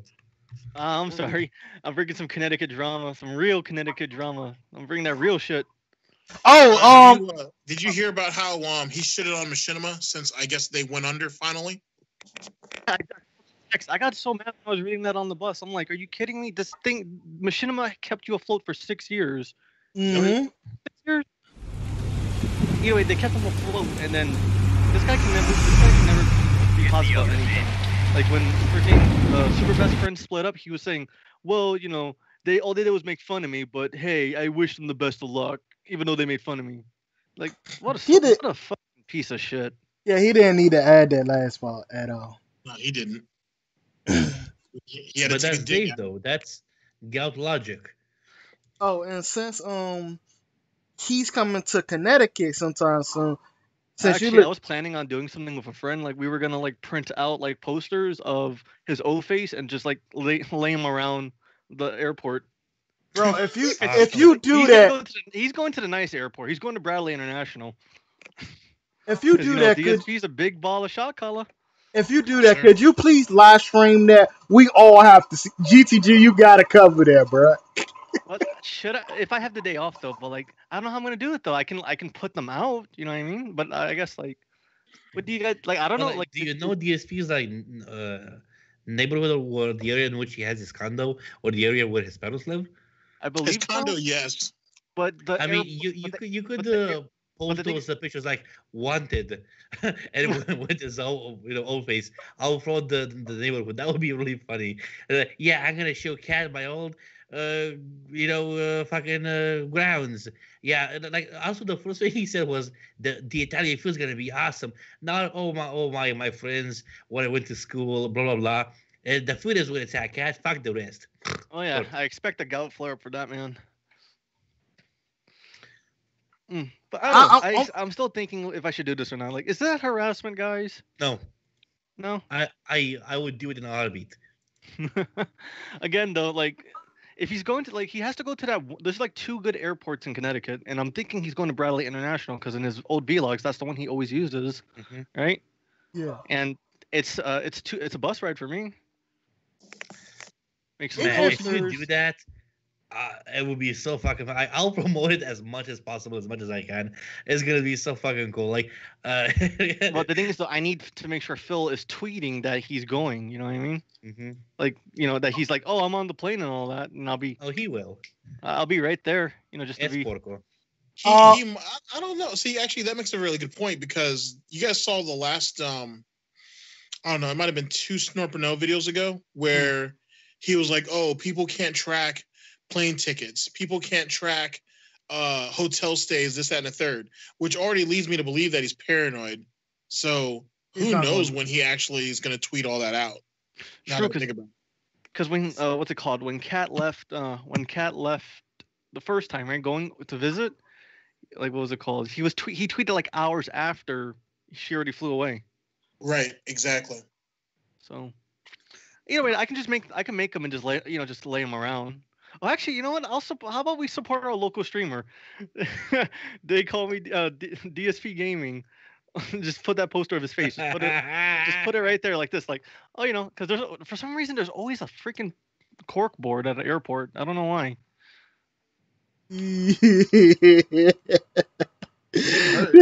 That was so fucked up. I'll take pictures. I'll take pictures. He says he's going in spring, right? Mm-hmm. Yeah, April. We think. But it's the one airport I know how to get to though. So I really hope it's Bradley International, and that's the really nice airport. But you know, DSP's a big ball of shot caller, so you know. Exactly. He likes since mommy and daddy are flipping the bill. Exactly. That is disgusting. That is, man. Like, my parents are. How expensive would that? Like, how?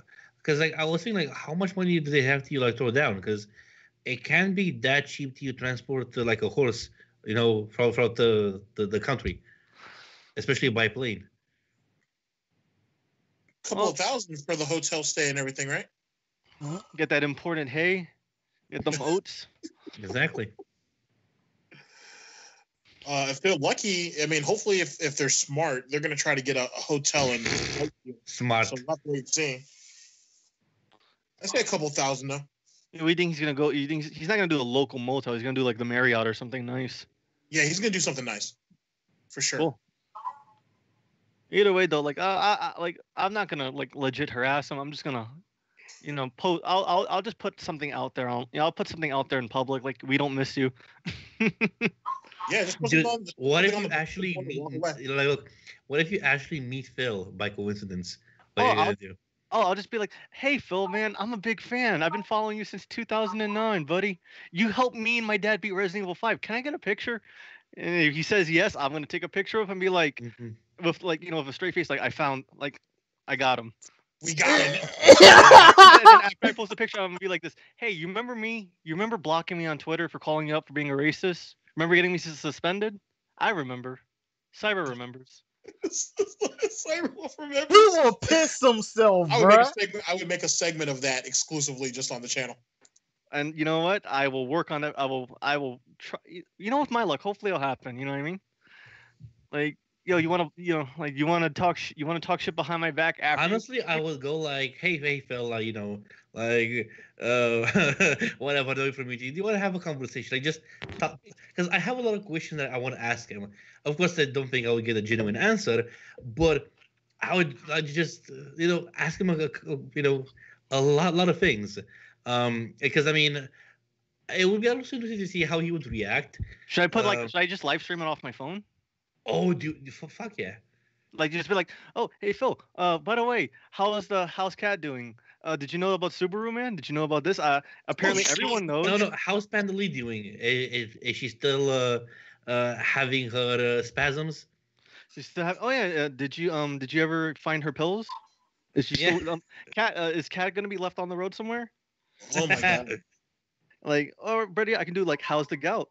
Yeah, you want? It's in person now. It's that guy I'm watching his stream. Is it really him? Yeah.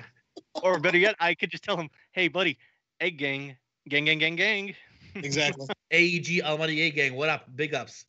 Actually, I have that song on my phone, so I would love for the timing for someone to just call me, and I just set I set that as the ringtone. All right. I don't know.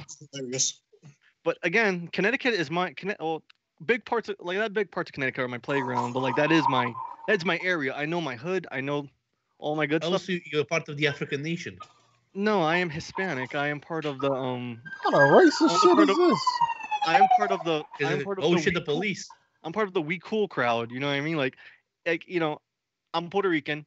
My mom's got like dick from every race in her, so I'm pretty sure she paid my dues for me. No, it was a joke because Phil at one point, in his old vlogs like from 10 years ago, he was filming it and he was like, "Oh, there were a lot of black people on the street." He was like, "There's an African nation out there," which is like, what the fuck?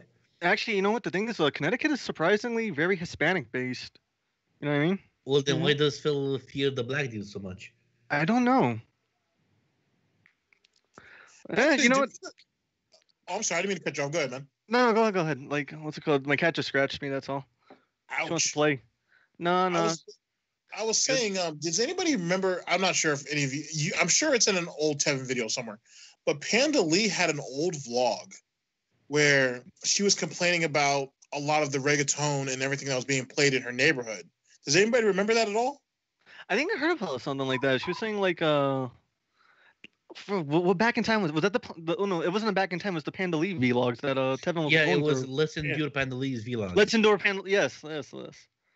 Yeah, I was like, I was really shocked because, well, one, it was good music, and two, like, what are you doing that's so damn important that's bothering you? Especially to the point where she was like, I'm gonna just put your own fucking music. Yeah, that's true. Isn't she Hispanic though? Like, for me, the reason why I don't like my Hispanic music because I got too much of it. Boricua, Borera, all that. I got that in my blood already. I could dance all those songs. Like, I don't need to hear it no more. I don't know what she is. I know someone said once that she was like part German or something. Really? Yeah, no, fuck no. Oh, I don't know for sure. That's just something I heard. I don't know. Nah, she doesn't have that German rigidity to her looks. Like, nah.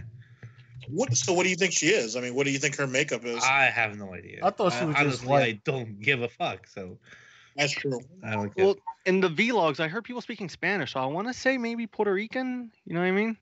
She might. She has it, but then she got features Puerto Rican, but then like I kind of want to say Mexican too, but I don't know. I see more Puerto Rican than her. She has a really strong Southern accent though too. Well, that's from Philadelphia. You know what I mean? Oh, that's right. She is from Philly. And what, like, do I sound Puerto Rican, man? Nah, I'd have to talk to you in person, but I'd say off the rip, no, I wouldn't say it. Well, people say I sound like I'm from. People say I sound like I'm from Boston. I don't know where that comes from, but apparently that's what people say. You're not from Boston? Nope, from Connecticut, born and raised. Oh shit, didn't know that. I thought kind of hear the Boston accent. I thought she was just white. Well, yeah, I sound white as Mayo, but no, I can just I could blend. I'm the chameleon of races, man. I'm Puerto Rican, but I can blend in the crowd. Mm-hmm. Oh fuck. So, excuse me. Do you think he gonna stay down there in Connecticut for a long time, visit his parents? Of course he is. Like, he's gonna be there for he's gonna visit his parents for one day, get take some pictures, maybe put it on Instagram, maybe not, or he's just gonna take Cat around. Like, it's a vacation. That's it's literally a vacation. And he's using the excuse, "Oh, I need to see my parents." How much you bet he won't even go to Connecticut? Mm-hmm. Like, has that even been a possibility? Has that ever rung up in anyone's head? Yeah. I think that's where the Italy trip came from. I think that's where that meme kind of popped up. And what else is going on in the world of Dark's Fidel? That's Fidel. The EU situation. Oh yeah, Article 13 kind of did. Yeah, Article 13 didn't go through. So good for Dante, man. He could help me with my OBS lessons. Exactly. I forgot to thank him for doing the voiceover. It's so cringy just seeing if Dave talk about shit he doesn't comprehend at any level. Like, he still thinks because remember Sopa and Peppa back in the day, and he made a video that went semi-viral, and he has this ego of overly ultra importance to, like, oh yeah, I was right there in the front of stopping that dude snort and stuff. And I'm like, Phil, shut the fuck. Like, you have no idea what the fuck you're talking about. Him spurting out like, oh no, Article 13 was never ever going to pass in the way it's written. It's way too broad, and all these companies like YouTube, Facebook, Twitter would have to completely change the way they operate, or just not be available in all of Europe, which means massive losses. So it was never going to pass anyway. And a couple of I think it was in the beginning of the summer when Poland was like, "What? No! If this passes, we out. We gonna peace out. Fuck no." So it was never going to happen. So Phil spurting out and being like, "We go talk to your." It was just him trying to feel important and trying to gain some clout off of this whole situation. Like, oh yeah, I'm the one that speaks against this. Rally behind me, Porco, you know what I mean? That was all that was him trying to gain some fame out of the whole thing. But then again, Phil is extremely stupid, so I think he, in his mind, this was a possibility of Article 13 actually being implemented, as dumb as he is. I can see that.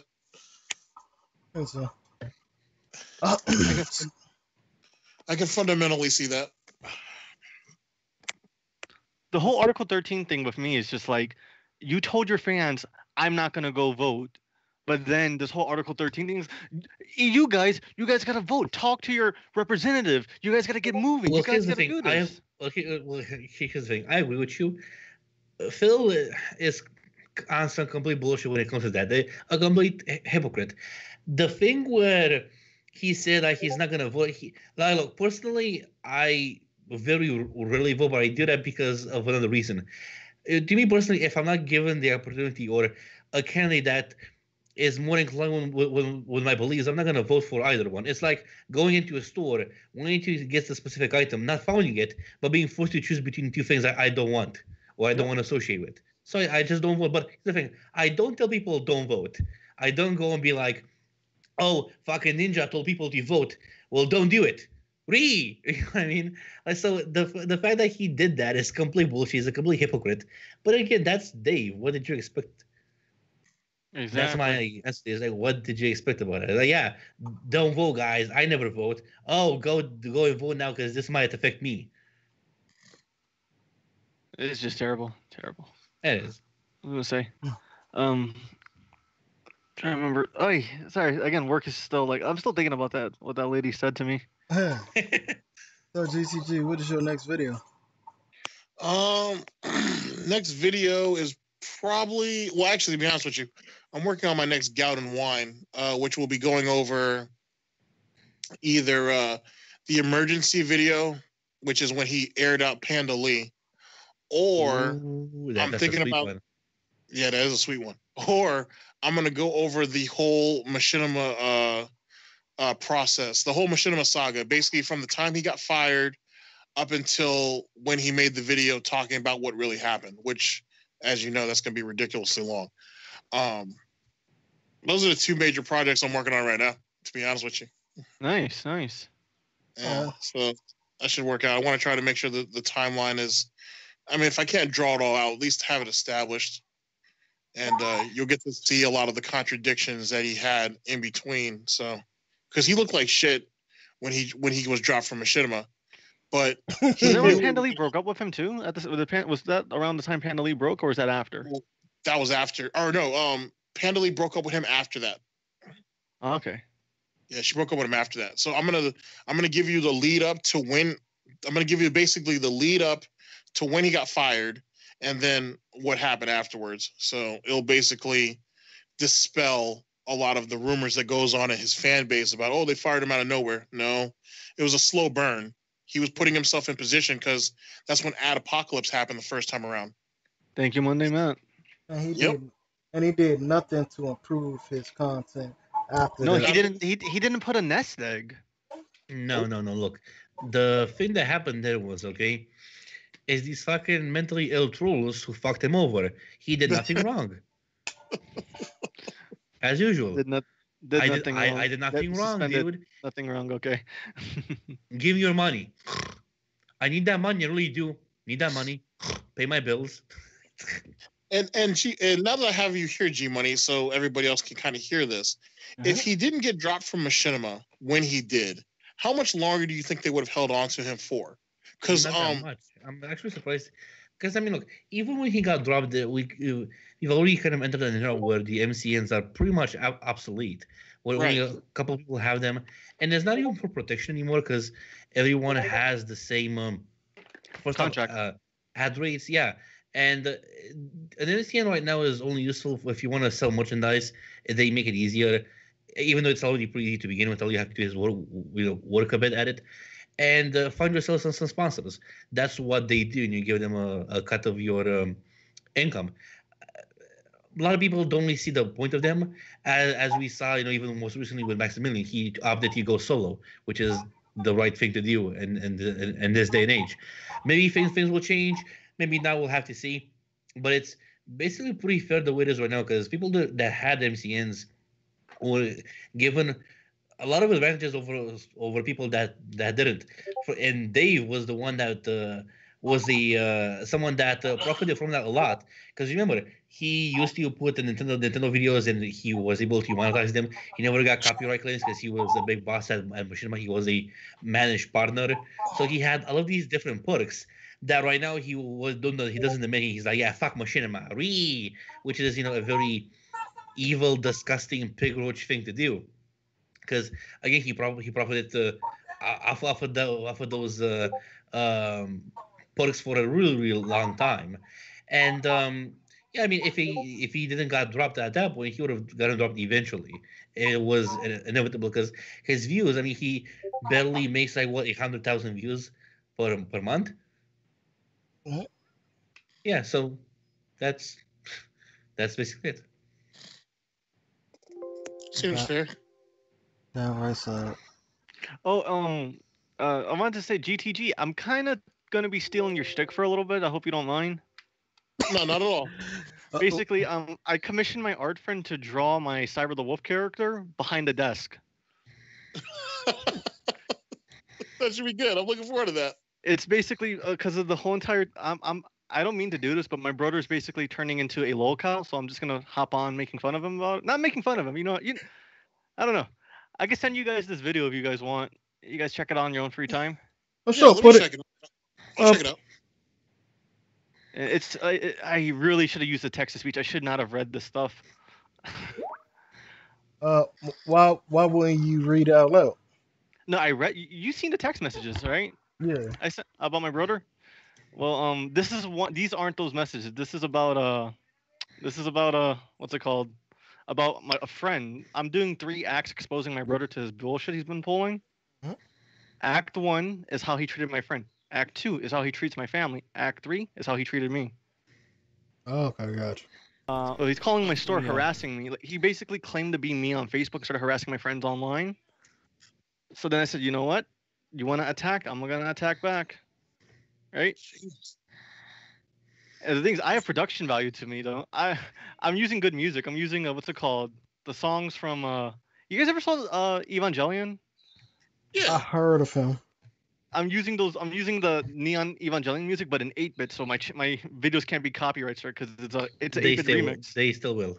They still will? Yeah. Aw. So sorry to burst your bubble, but yeah, they will. Damn. Well, either way, though, I do talk loud over it, though, so hopefully... I mean, yeah, sure, but then, I mean, from my personal experience, and not to brag, but I kind of know how this shit works because but whatever. I mean, you do you, but they eventually will. Eventually? Okay. Yeah. Damn, I don't want to re-record that. I'll just let the robot lady do it then. Oh god, I'm stealing from all the detractors. I'm sorry. No, you're good. So, everybody got to start somewhere. You might like it actually. It's a pretty interesting thing to run with, to be honest. So I think you might. Let's see what we got here. Oh wait, you guys checking out the video right now? Let's see here. Well, I'm going to. I'm gonna cue it up in a minute. Patuya-chan, I am the oldest. Just my brother, he's the second oldest, so he's like younger than me by like 2 years. And basically, hey guys, I'll be right back. I got a bunch of policemen sitting outside my front. I'll be right back. I'm a little suspicious about this. I'll be right the fuck back. Jackal, what did you do? Oh no. I'm gonna say you better be careful, Jackal. Exactly. Well, either way, the video I posted is just basically about it's about how my brother's treated my friend behind my back, and my friend saved the text messages and sent them to me, and I'm reacting to them for the first time. So, yeah. So how old are you? I am 26, and my brother is 24. Okay. And if you check the comments though, it's already got a lot of views, 113. It's only been up for like 7 hours, I want to say, or 24 hours now. And he has all these white knights defending him, saying that I'm gay bashing. I'm not gay bashing. I'm not. I mean, isn't he kind of way too old to be pulling this type of shit? I mean, that's some 16-year-old shit. Exactly. Well, he never graduated high school and tells me I'm stupid. That's messed up. Like, I mean, how is it like? I mean, I don't mean to be kind of an asshole, but like, what's your relationship with your brother? Like, do you not like? What kind of relationship do you have with him? We hate our I personally hate my mom, and he loves her. So like, how do you live with your family? Do you live alone? Do you like, or how is I live with my grandparents. My mother stole my identity and put me in debt, so I really can't move out on my own. Because these companies want me to pay for it now that I'm old enough to work and stuff. Well, how much debt even is that? If I can find the files. No, like I is it like you don't want to tell me a specific number like is it $5,000, like $5,000. Oh, so it's not really that huge. It's not that huge, but like, you know what? Actually, I'll just tell it. Basically, what happened is the debt got cleared because I threatened to sue these companies. Like, why would you let a 15-year-old put a credit card in his name, put a light bill in his name, put a gas bill in his name? Mm-hmm. And good, Jackal safe. I was gonna say I told my mom that whenever I want, I can call the cops and get you arrested for doing this to me. Mm-hmm. So you better not fuck with me no more. Jesus. And she keeps her distance, and now the way to hurt me now, she won't let me see my other brothers. But like, it worked out in a way. Like I don't, it doesn't hurt me as much anymore. Oh, guys, I'm back. Thank God they going next door, not to my apartment. Well, that's good, Jackal. It's good. That's good. I made sure to put the fucking headphones on me. I'm like, no, I'm not about to be swatted on live. Don't say that. Don't say Yeah. So yeah, the whole concept of the Loppy Lie axe is just basically, me exposing him for the kind of person he is, and he's really mad that that this information's out there. He called my job. He's doing a lot of dumb stuff. I don't know. I can't even apologize for bringing it up. It's kind of in my nature to be curious. If I like, Oh no, I'm an open book. I like. It's fine. I like talking. Yeah, I don't mean to take this away from the Phil show though, but I don't know. I guess my life is more interesting than his. That's what it kind of is to be honest. Well, dude, like what's it called? I could tell you guys about the story of how I like fought off my mom's boyfriend while he was biting my finger off, attempting to bite it off. Holy okay, how the fuck? Like okay, it's like for that story, it's like, do you want to provide more nuance? Like how? Do you guys want the details? I mean, fucking sure, if you're open about it, why not? I'm that curious. When I was 14, my mom got into a fight with her boyfriend, right? And she's calling Cyber. Well, I'm not gonna say my real name, obviously. Well, obviously. Yeah. Cyber, please come help me. And then this naked guy is attacking my mom. Wow. And then I separate the fight, right? And then my mom says, "Let me take a couple swings while my son is holding him back." While that's happening, I'm separating both of them because they're trying to like attack each other, right? He starts biting my finger. That's very odd.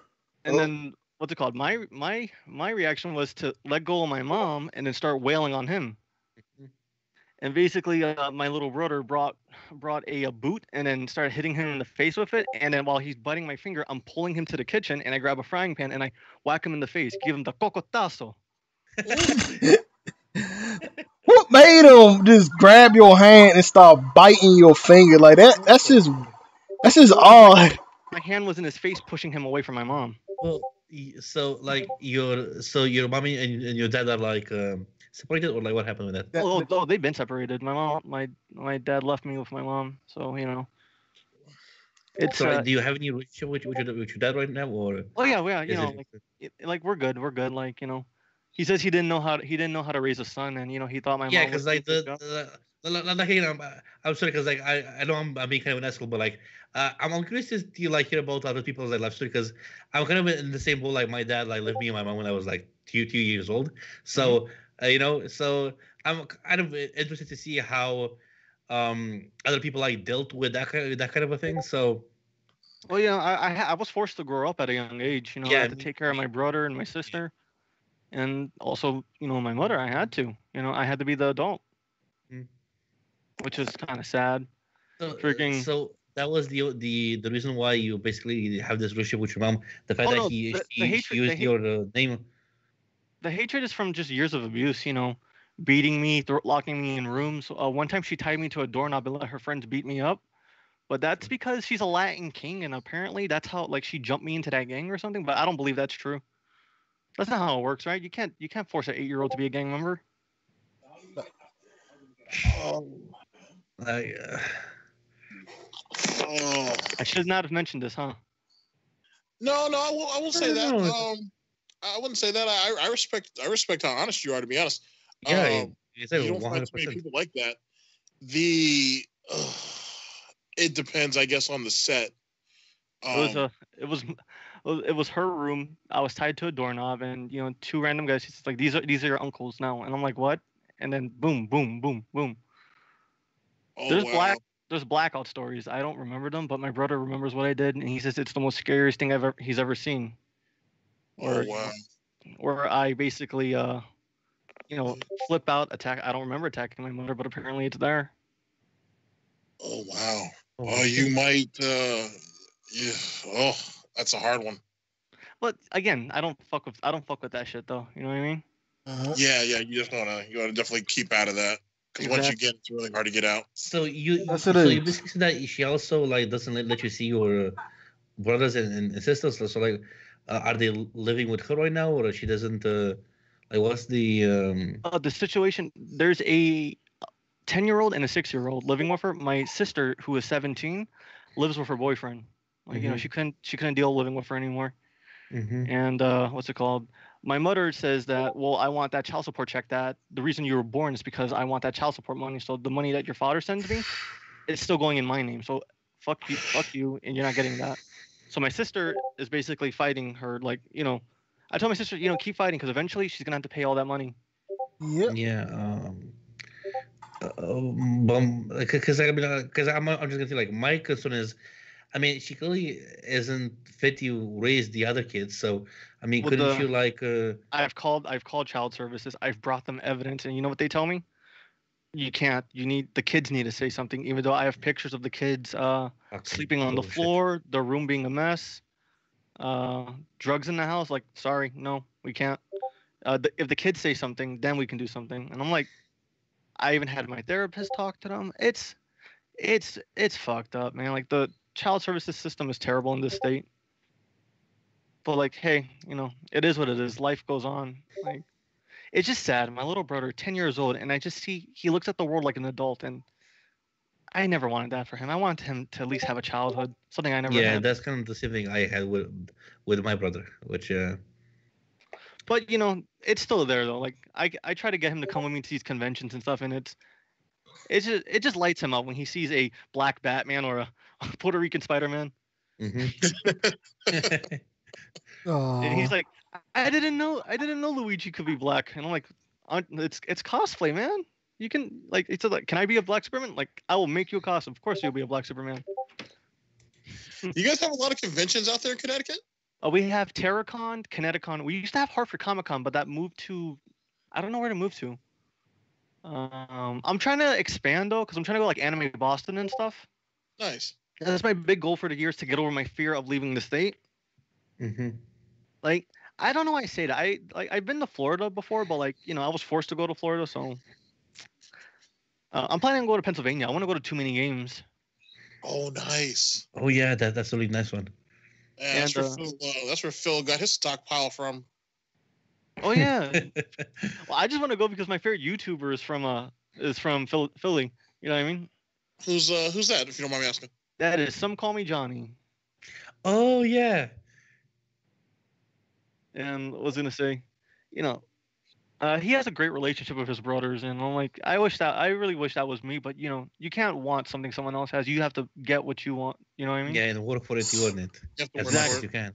Somebody like, tell Phil that. Like, I got my own Elgato and stuff, and like everybody loves my my concepts and stuff. Like, I have a fighting game thing I want to do. I want to call it Throwdown Thursdays. I have a podcast I want to call. I'm thinking about calling it Off Topic, which is a joke on, you know, I don't keep things on topic, but I need a better name than that. I'm very creative, and I pay like a lot of art stuff for like friends and stuff to, you know, guys, help me out with this stuff, because you know, I want to put the money into this, and I need to know that you're gonna like give me 100%. If I'm giving you money, you got to put in the work, right? Yeah, absolutely. So yeah. And hey man, if you ever want me to like participate in the podcast or something like that, just, you know, contact me and we'll set up. Oh yeah, dude, like on Twitter, yeah. I got you, man. Absolutely. Let me know. Of course. Like, well, the first episode I'm working on is the Devil May Cry one. Oh yeah, I love that. Hold on, let me send you. This is the drawing my friend did for me. I'll send it to you guys in the Skype chat.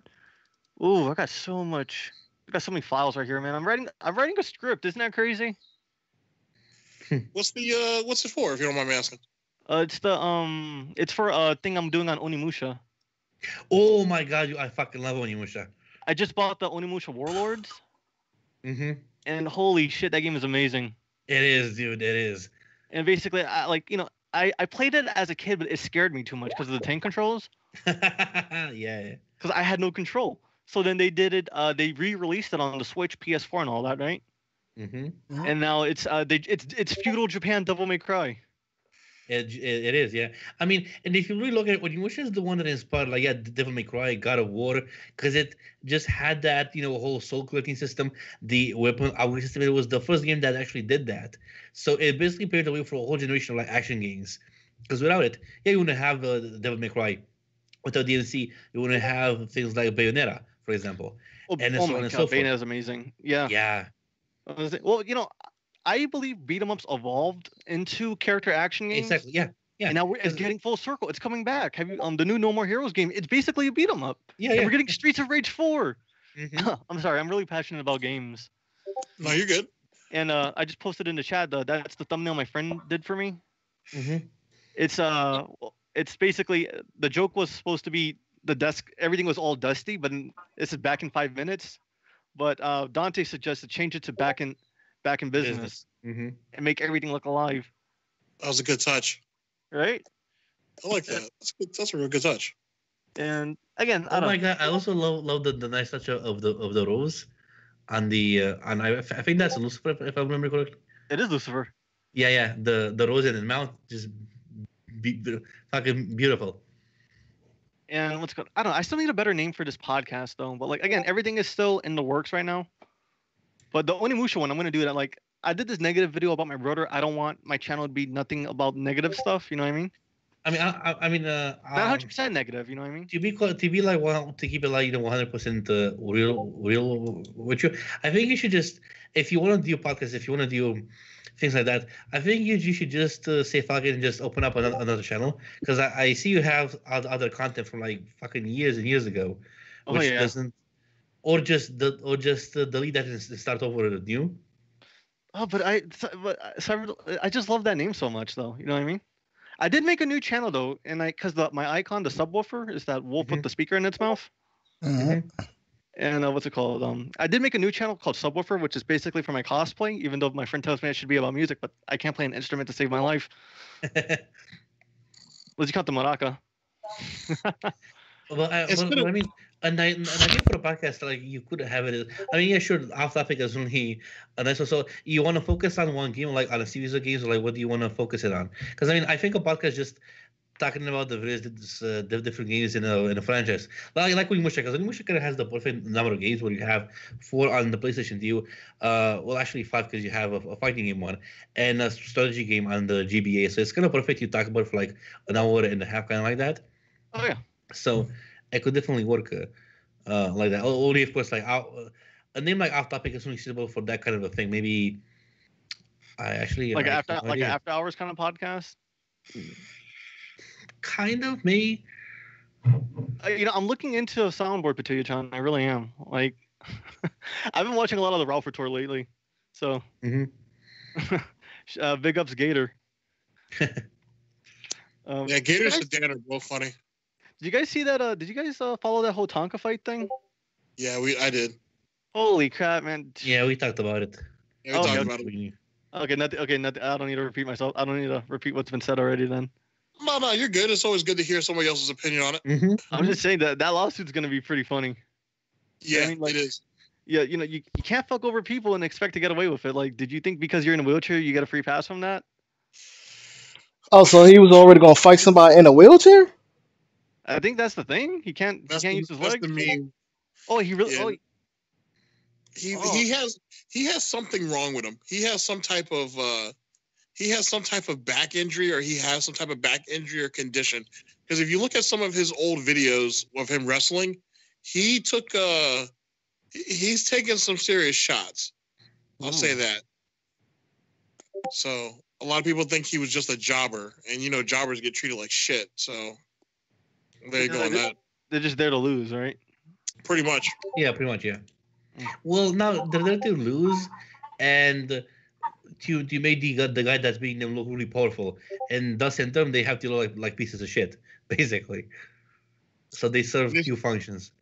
Yeah, pretty much. It's basically like a character actor. Think of it like someone who does like a no damage run of Ninja Gaiden, and comparing him to Phil, for example. Oh, that's a that's a deep cut right there, huh? That cuts deep. Yep. I was gonna say. I mean, has Phil played the original Ninja Gaiden? I think he has, but he never completed it. You know what I mean? Like he did it for like a April Fool's thing, I believe. Like he did it he did it like I remember he did an April Fool's thing where he's playing a whole bunch of NES games at once. No, but I mean actually playing it. I'm not sure. Let me just check really quick. God damn it! Fuck. Like this guy says, I'm not a Muppet, blah blah blah. But he has his profile pic is him as Bob Ross. Like, still, he never changed that. Yeah, because he's a fucking Muppet. Well, he's a children's entertainer. Yeah, he's not a whiny baby. He's a mature adult. Oh my god! Oh my god! What you guys do? He has 20 videos on Ninja Gaiden, and the final one is part 20. Final. Fuck this. I'm gonna have to watch this because this seems. I mean, because the thing, I love difficult games. I tried my best. I never managed to beat Battletoads yet, but I did beat Ninja Gaiden, like the NES game. I never beat a single one. Well, I mean, they're really fucking. I mean, it's the hardest trilogy on the NES, in my opinion. And yeah, I beaten all the Castlevanias, even the third one. I was gonna say Castlevania 3 is pretty hard. Oh yeah, dude, the Castlevania 3 is fucking difficult. Wait, with or without the help me code? Fuck the help me code. I'm just play the game as it is without any outside code and stuff like that. You are a G. Because like I remember I went through a phase like a couple of years ago, like 4 or 5 years ago, where I just wanted to beat every hard game I could think of that I liked. The thing with Battletoads is I never really kind of liked it because Battletoads isn't really a beat 'em up game. It's a whole bunch of things kind of meshed into one game. I did manage to get past the speed section at one point, but then at the part with the snakes, I was like, "Fuck that shit," because this is just what the fuck even is this? Because there's a part where you have to ride on some fucking snakes, from down to upwards, and that drove me insane. Wow. I think everyone talks about how bad the speed bike section is. That's not that difficult if you know the query pattern, to be honest. True. Well, plus video games, they force you to adapt anyway. Oh yeah, absolutely. And I think that's why I like so much really difficult old school games, because in many ways in Ninja Gaiden, if you know the enemy pattern and what they're going to do at the exact same time they're going to do it, you can easily kind of breeze through the first initial couple of levels. And then at the final level, that shit is way too difficult. And the main problem is that it really has no pattern. And when you reach the final boss, it's also bullshit because if you die, you have to restart the whole level again. So you can only practice on him that much, which is insane. But ultimately, it is very much so beatable in the end. But I can't wait to see how Phil managed to do it, because that's gonna be interesting. I believe he rage quits that though. Oh yeah, he rage on part 20. Like the final is like Ninja Gaiden, and he has played for part 20. Final, fuck this. That's the title. Jesus Christ, this guy has no filter even for. I don't know. I don't get this. I don't get how this guy's been so successful for so long. Because when he started off, and I said this plenty of times before, but it was a really shallow talent pool, and no one did the things that he did, like play new games on launch day. But now you have gamers little playground where they have on launch day like the whole game, like the game movie. You have so many different channels, so many likable personalities that play these games. That Porco just fell to the wayside, because I mean his personality shit, his gameplay shit, his video quality is kind of garbage, and it was for a lot of time. So why should you watch Porco when you can watch someone else that will actually entertain you? True. And he was a better content creator back then. At least he tried and had fresh ideas, but all of a sudden just stopped all that shit. I'm not going to hate on, because he got a swollen gout head, where he was like, no, I know what the fuck I'm doing. I'm the one that reached this level of where I'm at right now. I know he didn't really want to listen to anyone. I mean, it took him half a fucking decade to switch to the recapture. And after he did, he even said, yeah, well, these are because someone was bitching about that. Like, Porco isn't a competent fuck, so he didn't really manage to do it correctly the first time. So it took a lot of time for him to manage to do the recapture properly, which is kind of even funny to say it out loud.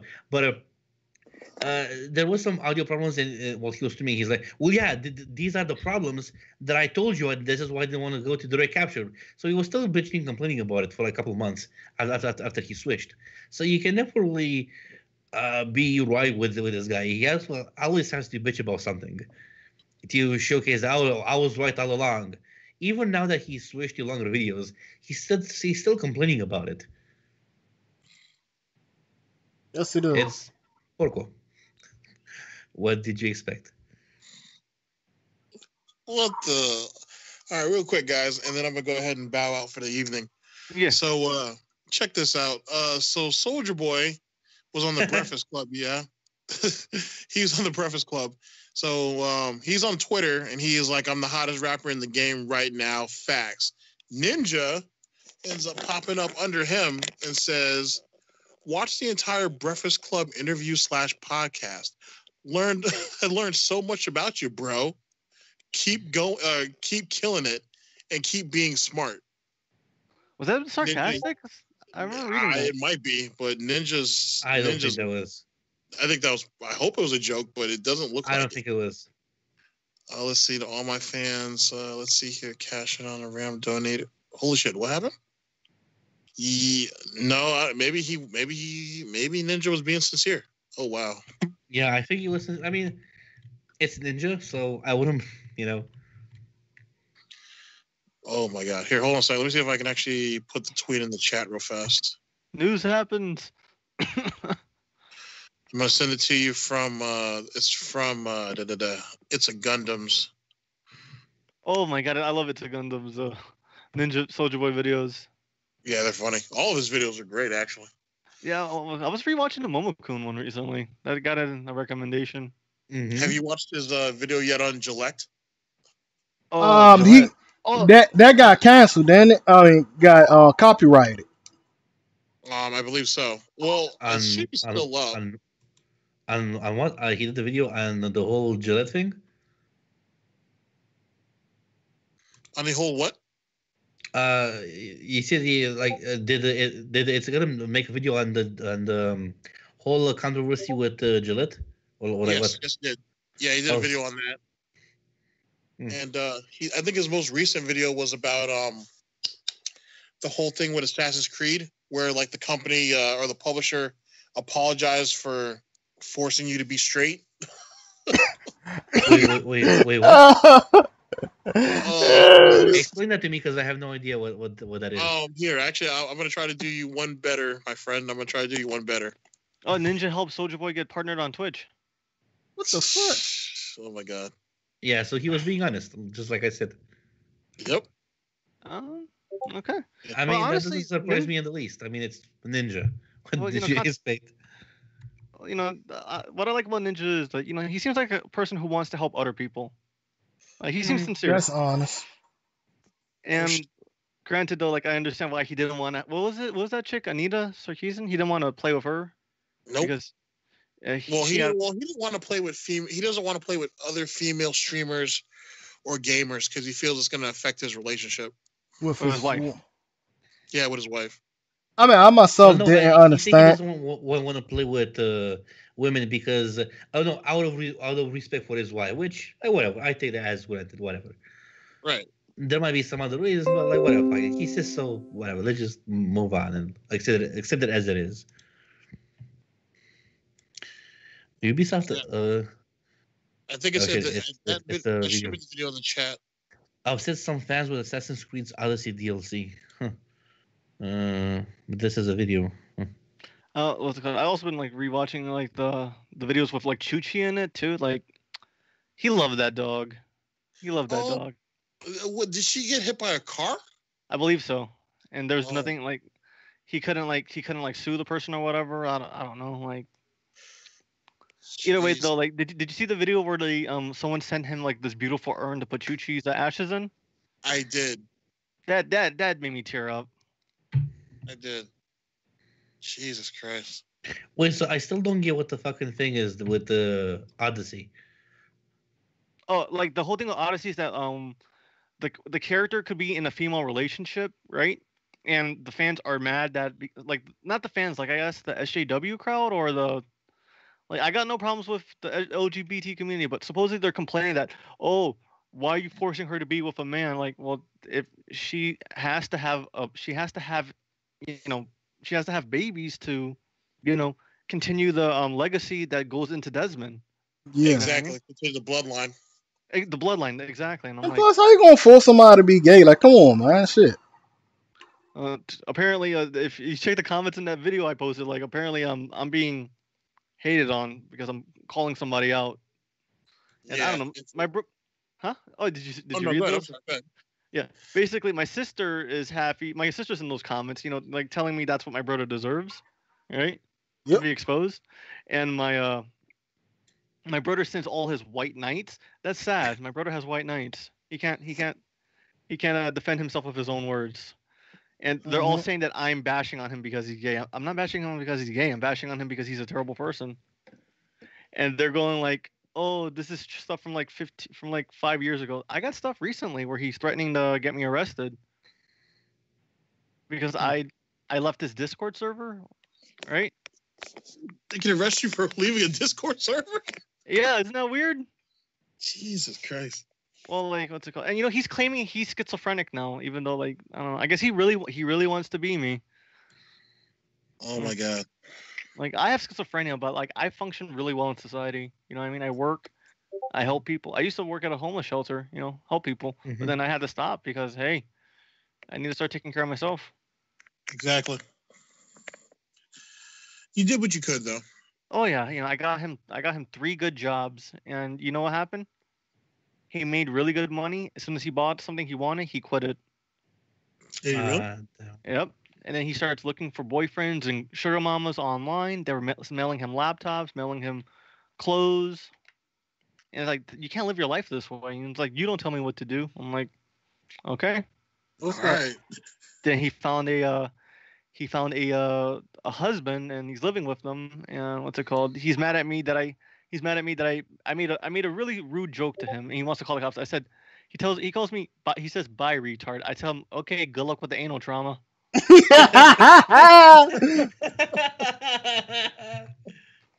And like, I will never say that to anybody, but like, you push me, I will say something back. You know what I mean? Right. Yeah. I got a smart fucking mouth. I really do. Yeah, I'm thinking of it as he's your brother, so you should be able to, you know what I'm saying? Well, that's why you said it. Exactly. Well, when I was in this Discord server, his friends were telling me you need to address him as ma'am. I'm like, excuse you? Oh, I'm his older brother. I will call him my brother. I will call my younger brother whatever you call him. You took the words right out of my mouth. No one tells me what the fuck to call my younger brother. Exactly. And they're telling me, like, what's it called? They're telling me, oh, you can't do this to him. I'm like, you know what?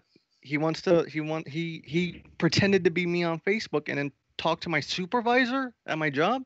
Okay, fine. Now I'm gonna play your game. And I've been taking lessons from the Petty King. Oh, you could hire some thugs to beat the crap out of you, brother. I'm Puerto Rican, man. I'm Puerto Rican. I'm my own thug. Good shit. I was like, the one important lesson my mom taught me: how to take a punch. Well, your brother could take more than a punch, eh? Well, actually, you guys want to hear a really interesting story? Sure. Okay, so on my 24th birthday, my brother tried to stab me with a knife. Oh fuck. Basically, I cut a cake, right? Like, my grandma surprised me. She bought me a ice cream cake. I wasn't supposed to know about it, but I was like, you know what? I want to taste this ice cream cake. I cut me a slice of it, right? And he tells me, oh, you got to do the dishes. I'm like, what are you talking about? I have to go to work. And he's like, no, do the dishes because I don't want to do the dishes. I'm like, no. He's like, you do the dishes because you've been doing nothing. It's my fucking birthday. You can at least do that for me. He pulls the knife out of the sink, the knife that I cut the cake with, dripping with ice cream, right? Yeah. And he points it at me. I'm like 10 feet away from him. And he's like, I'm gonna kill you. You stay away from me. You're crazy. I'm like, what the fuck are you talking about? He runs at me with the knife, and I go into freaking my reflexes. I took judo, by the way, and I disarmed him, made him drop the knife, and then I slapped the shit out of him. Like, if I wanted to, I could break your arm. And then I left and I went to work on my birthday. Jeez, I was gonna say, you went to work on your birthday? Damn. I was born. Like, plus, there's this really cute girl working that day. I'm not gonna take my day off if she's working. Touche. You know what I mean? And what's it called? This girl, it's the finest thing you've ever seen. Half black, half British. Sounds delicious. she is fucking fine, and she showed me her tit tat, so it was a good birthday. Nice. Got to slap my brother, and I got to see a little booby. I gotta give it before GTG go. I gotta give it up to James and Leslie. Your man got a fine sister on his on his arm, man. Shit. Oh yeah. You saw that video? Oh, video? No, he showed me a picture of her. Oh, okay. I think like at the museum though. Like I think I know what you're talking about. I've checked that out. All right, fellas, I'm gonna bow out, but it's good talking to all y'all. Nice chatting with you, GTG. It's always a pleasure. Always. Man. I'll talk to you guys later. Most likely, bro. Peace. Later, fellas. Later, man. So, G Money, what you about to do? Is it nighttime or daytime where you at? It's like 1 a.m. right now where I'm at. So. God damn. Yeah, but here's the thing. I have basically like the next day off, so I'm gonna stay for a bit more if you want to continue it, or if not, we can continue this at a later time with another stream if you guys want to. I don't know, depends on what you want to do. I might have to get off because I have to actually start getting the apartment ready for the. We're having a really bad snowstorm here. Oh shit! We might get like about 2 inches of snow and maybe a foot of like an inch of ice. Mm-hmm. So we gotta see. I gotta charge all my equipment and I gotta dig out the candles. You never know. Yeah, man. Well, here in DC, it's supposed to just rain. It was going to snow, but now all the news saying that it's going to rain. Well, hey, if I'm don't worry. If anything happens to me, I'll make sure I'll leave an interesting corpse pose. You know what I mean? I could do the thinker, but I'm pretty sure everyone will freeze to death doing the thinker.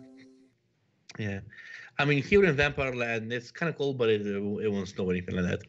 Kind of had enough that so far. So, but yeah, I guess with Jackal, whenever you want to stream or something like that, you just send me a DM on Skype or on Twitter, and if I can, sure, I'll come back whenever you want. Yes, no problem. Thanks, man. Yeah, I'll definitely look into that. And also, Jackal, you don't mind if I plug myself for a bit? Oh, sure. Y'all can. So I am Cyber the Wolf. You guys can find me at my YouTube channel, Cyber the Wolf. I am trying to get into the habit of putting up videos. I like talking and also like the sound of my own voice sometimes. I'm a funny guy. I can take a joke. And right now, unfortunately, I'm doing an exposed piece on a streamer called Loppy Lai. Unfortunately, that's my brother, but he needs to be put in his place. All right. And more interesting videos to come. I promise it won't all be negative. Gotcha. Thank you for having me, Jackal. You're welcome, man. Anytime, bro. I'm glad you came. G Money, you want to plug yourself? I mean, yeah, sure. I mean, well, actually, my YouTube channel name isn't G Money. It's Fun Stories there, so you can look that up. I make usually anime videos, manga reviews, arc analyses, whatever the fucking plural for that is, and yeah, just whatever the fuck I want to make. Maybe a gaming video or not. I don't know. But yeah, so just to check it out, and I guess I'll see everyone on the next Jackal's Lair live stream whenever that will be. I'll be happy to come and participate. Thank you. I'm sure we'll call you. I am about to cook me something to eat. I am hungry. This been for 4 fucking hours now. Y'all all have a good night. Jackal's Lair signing out.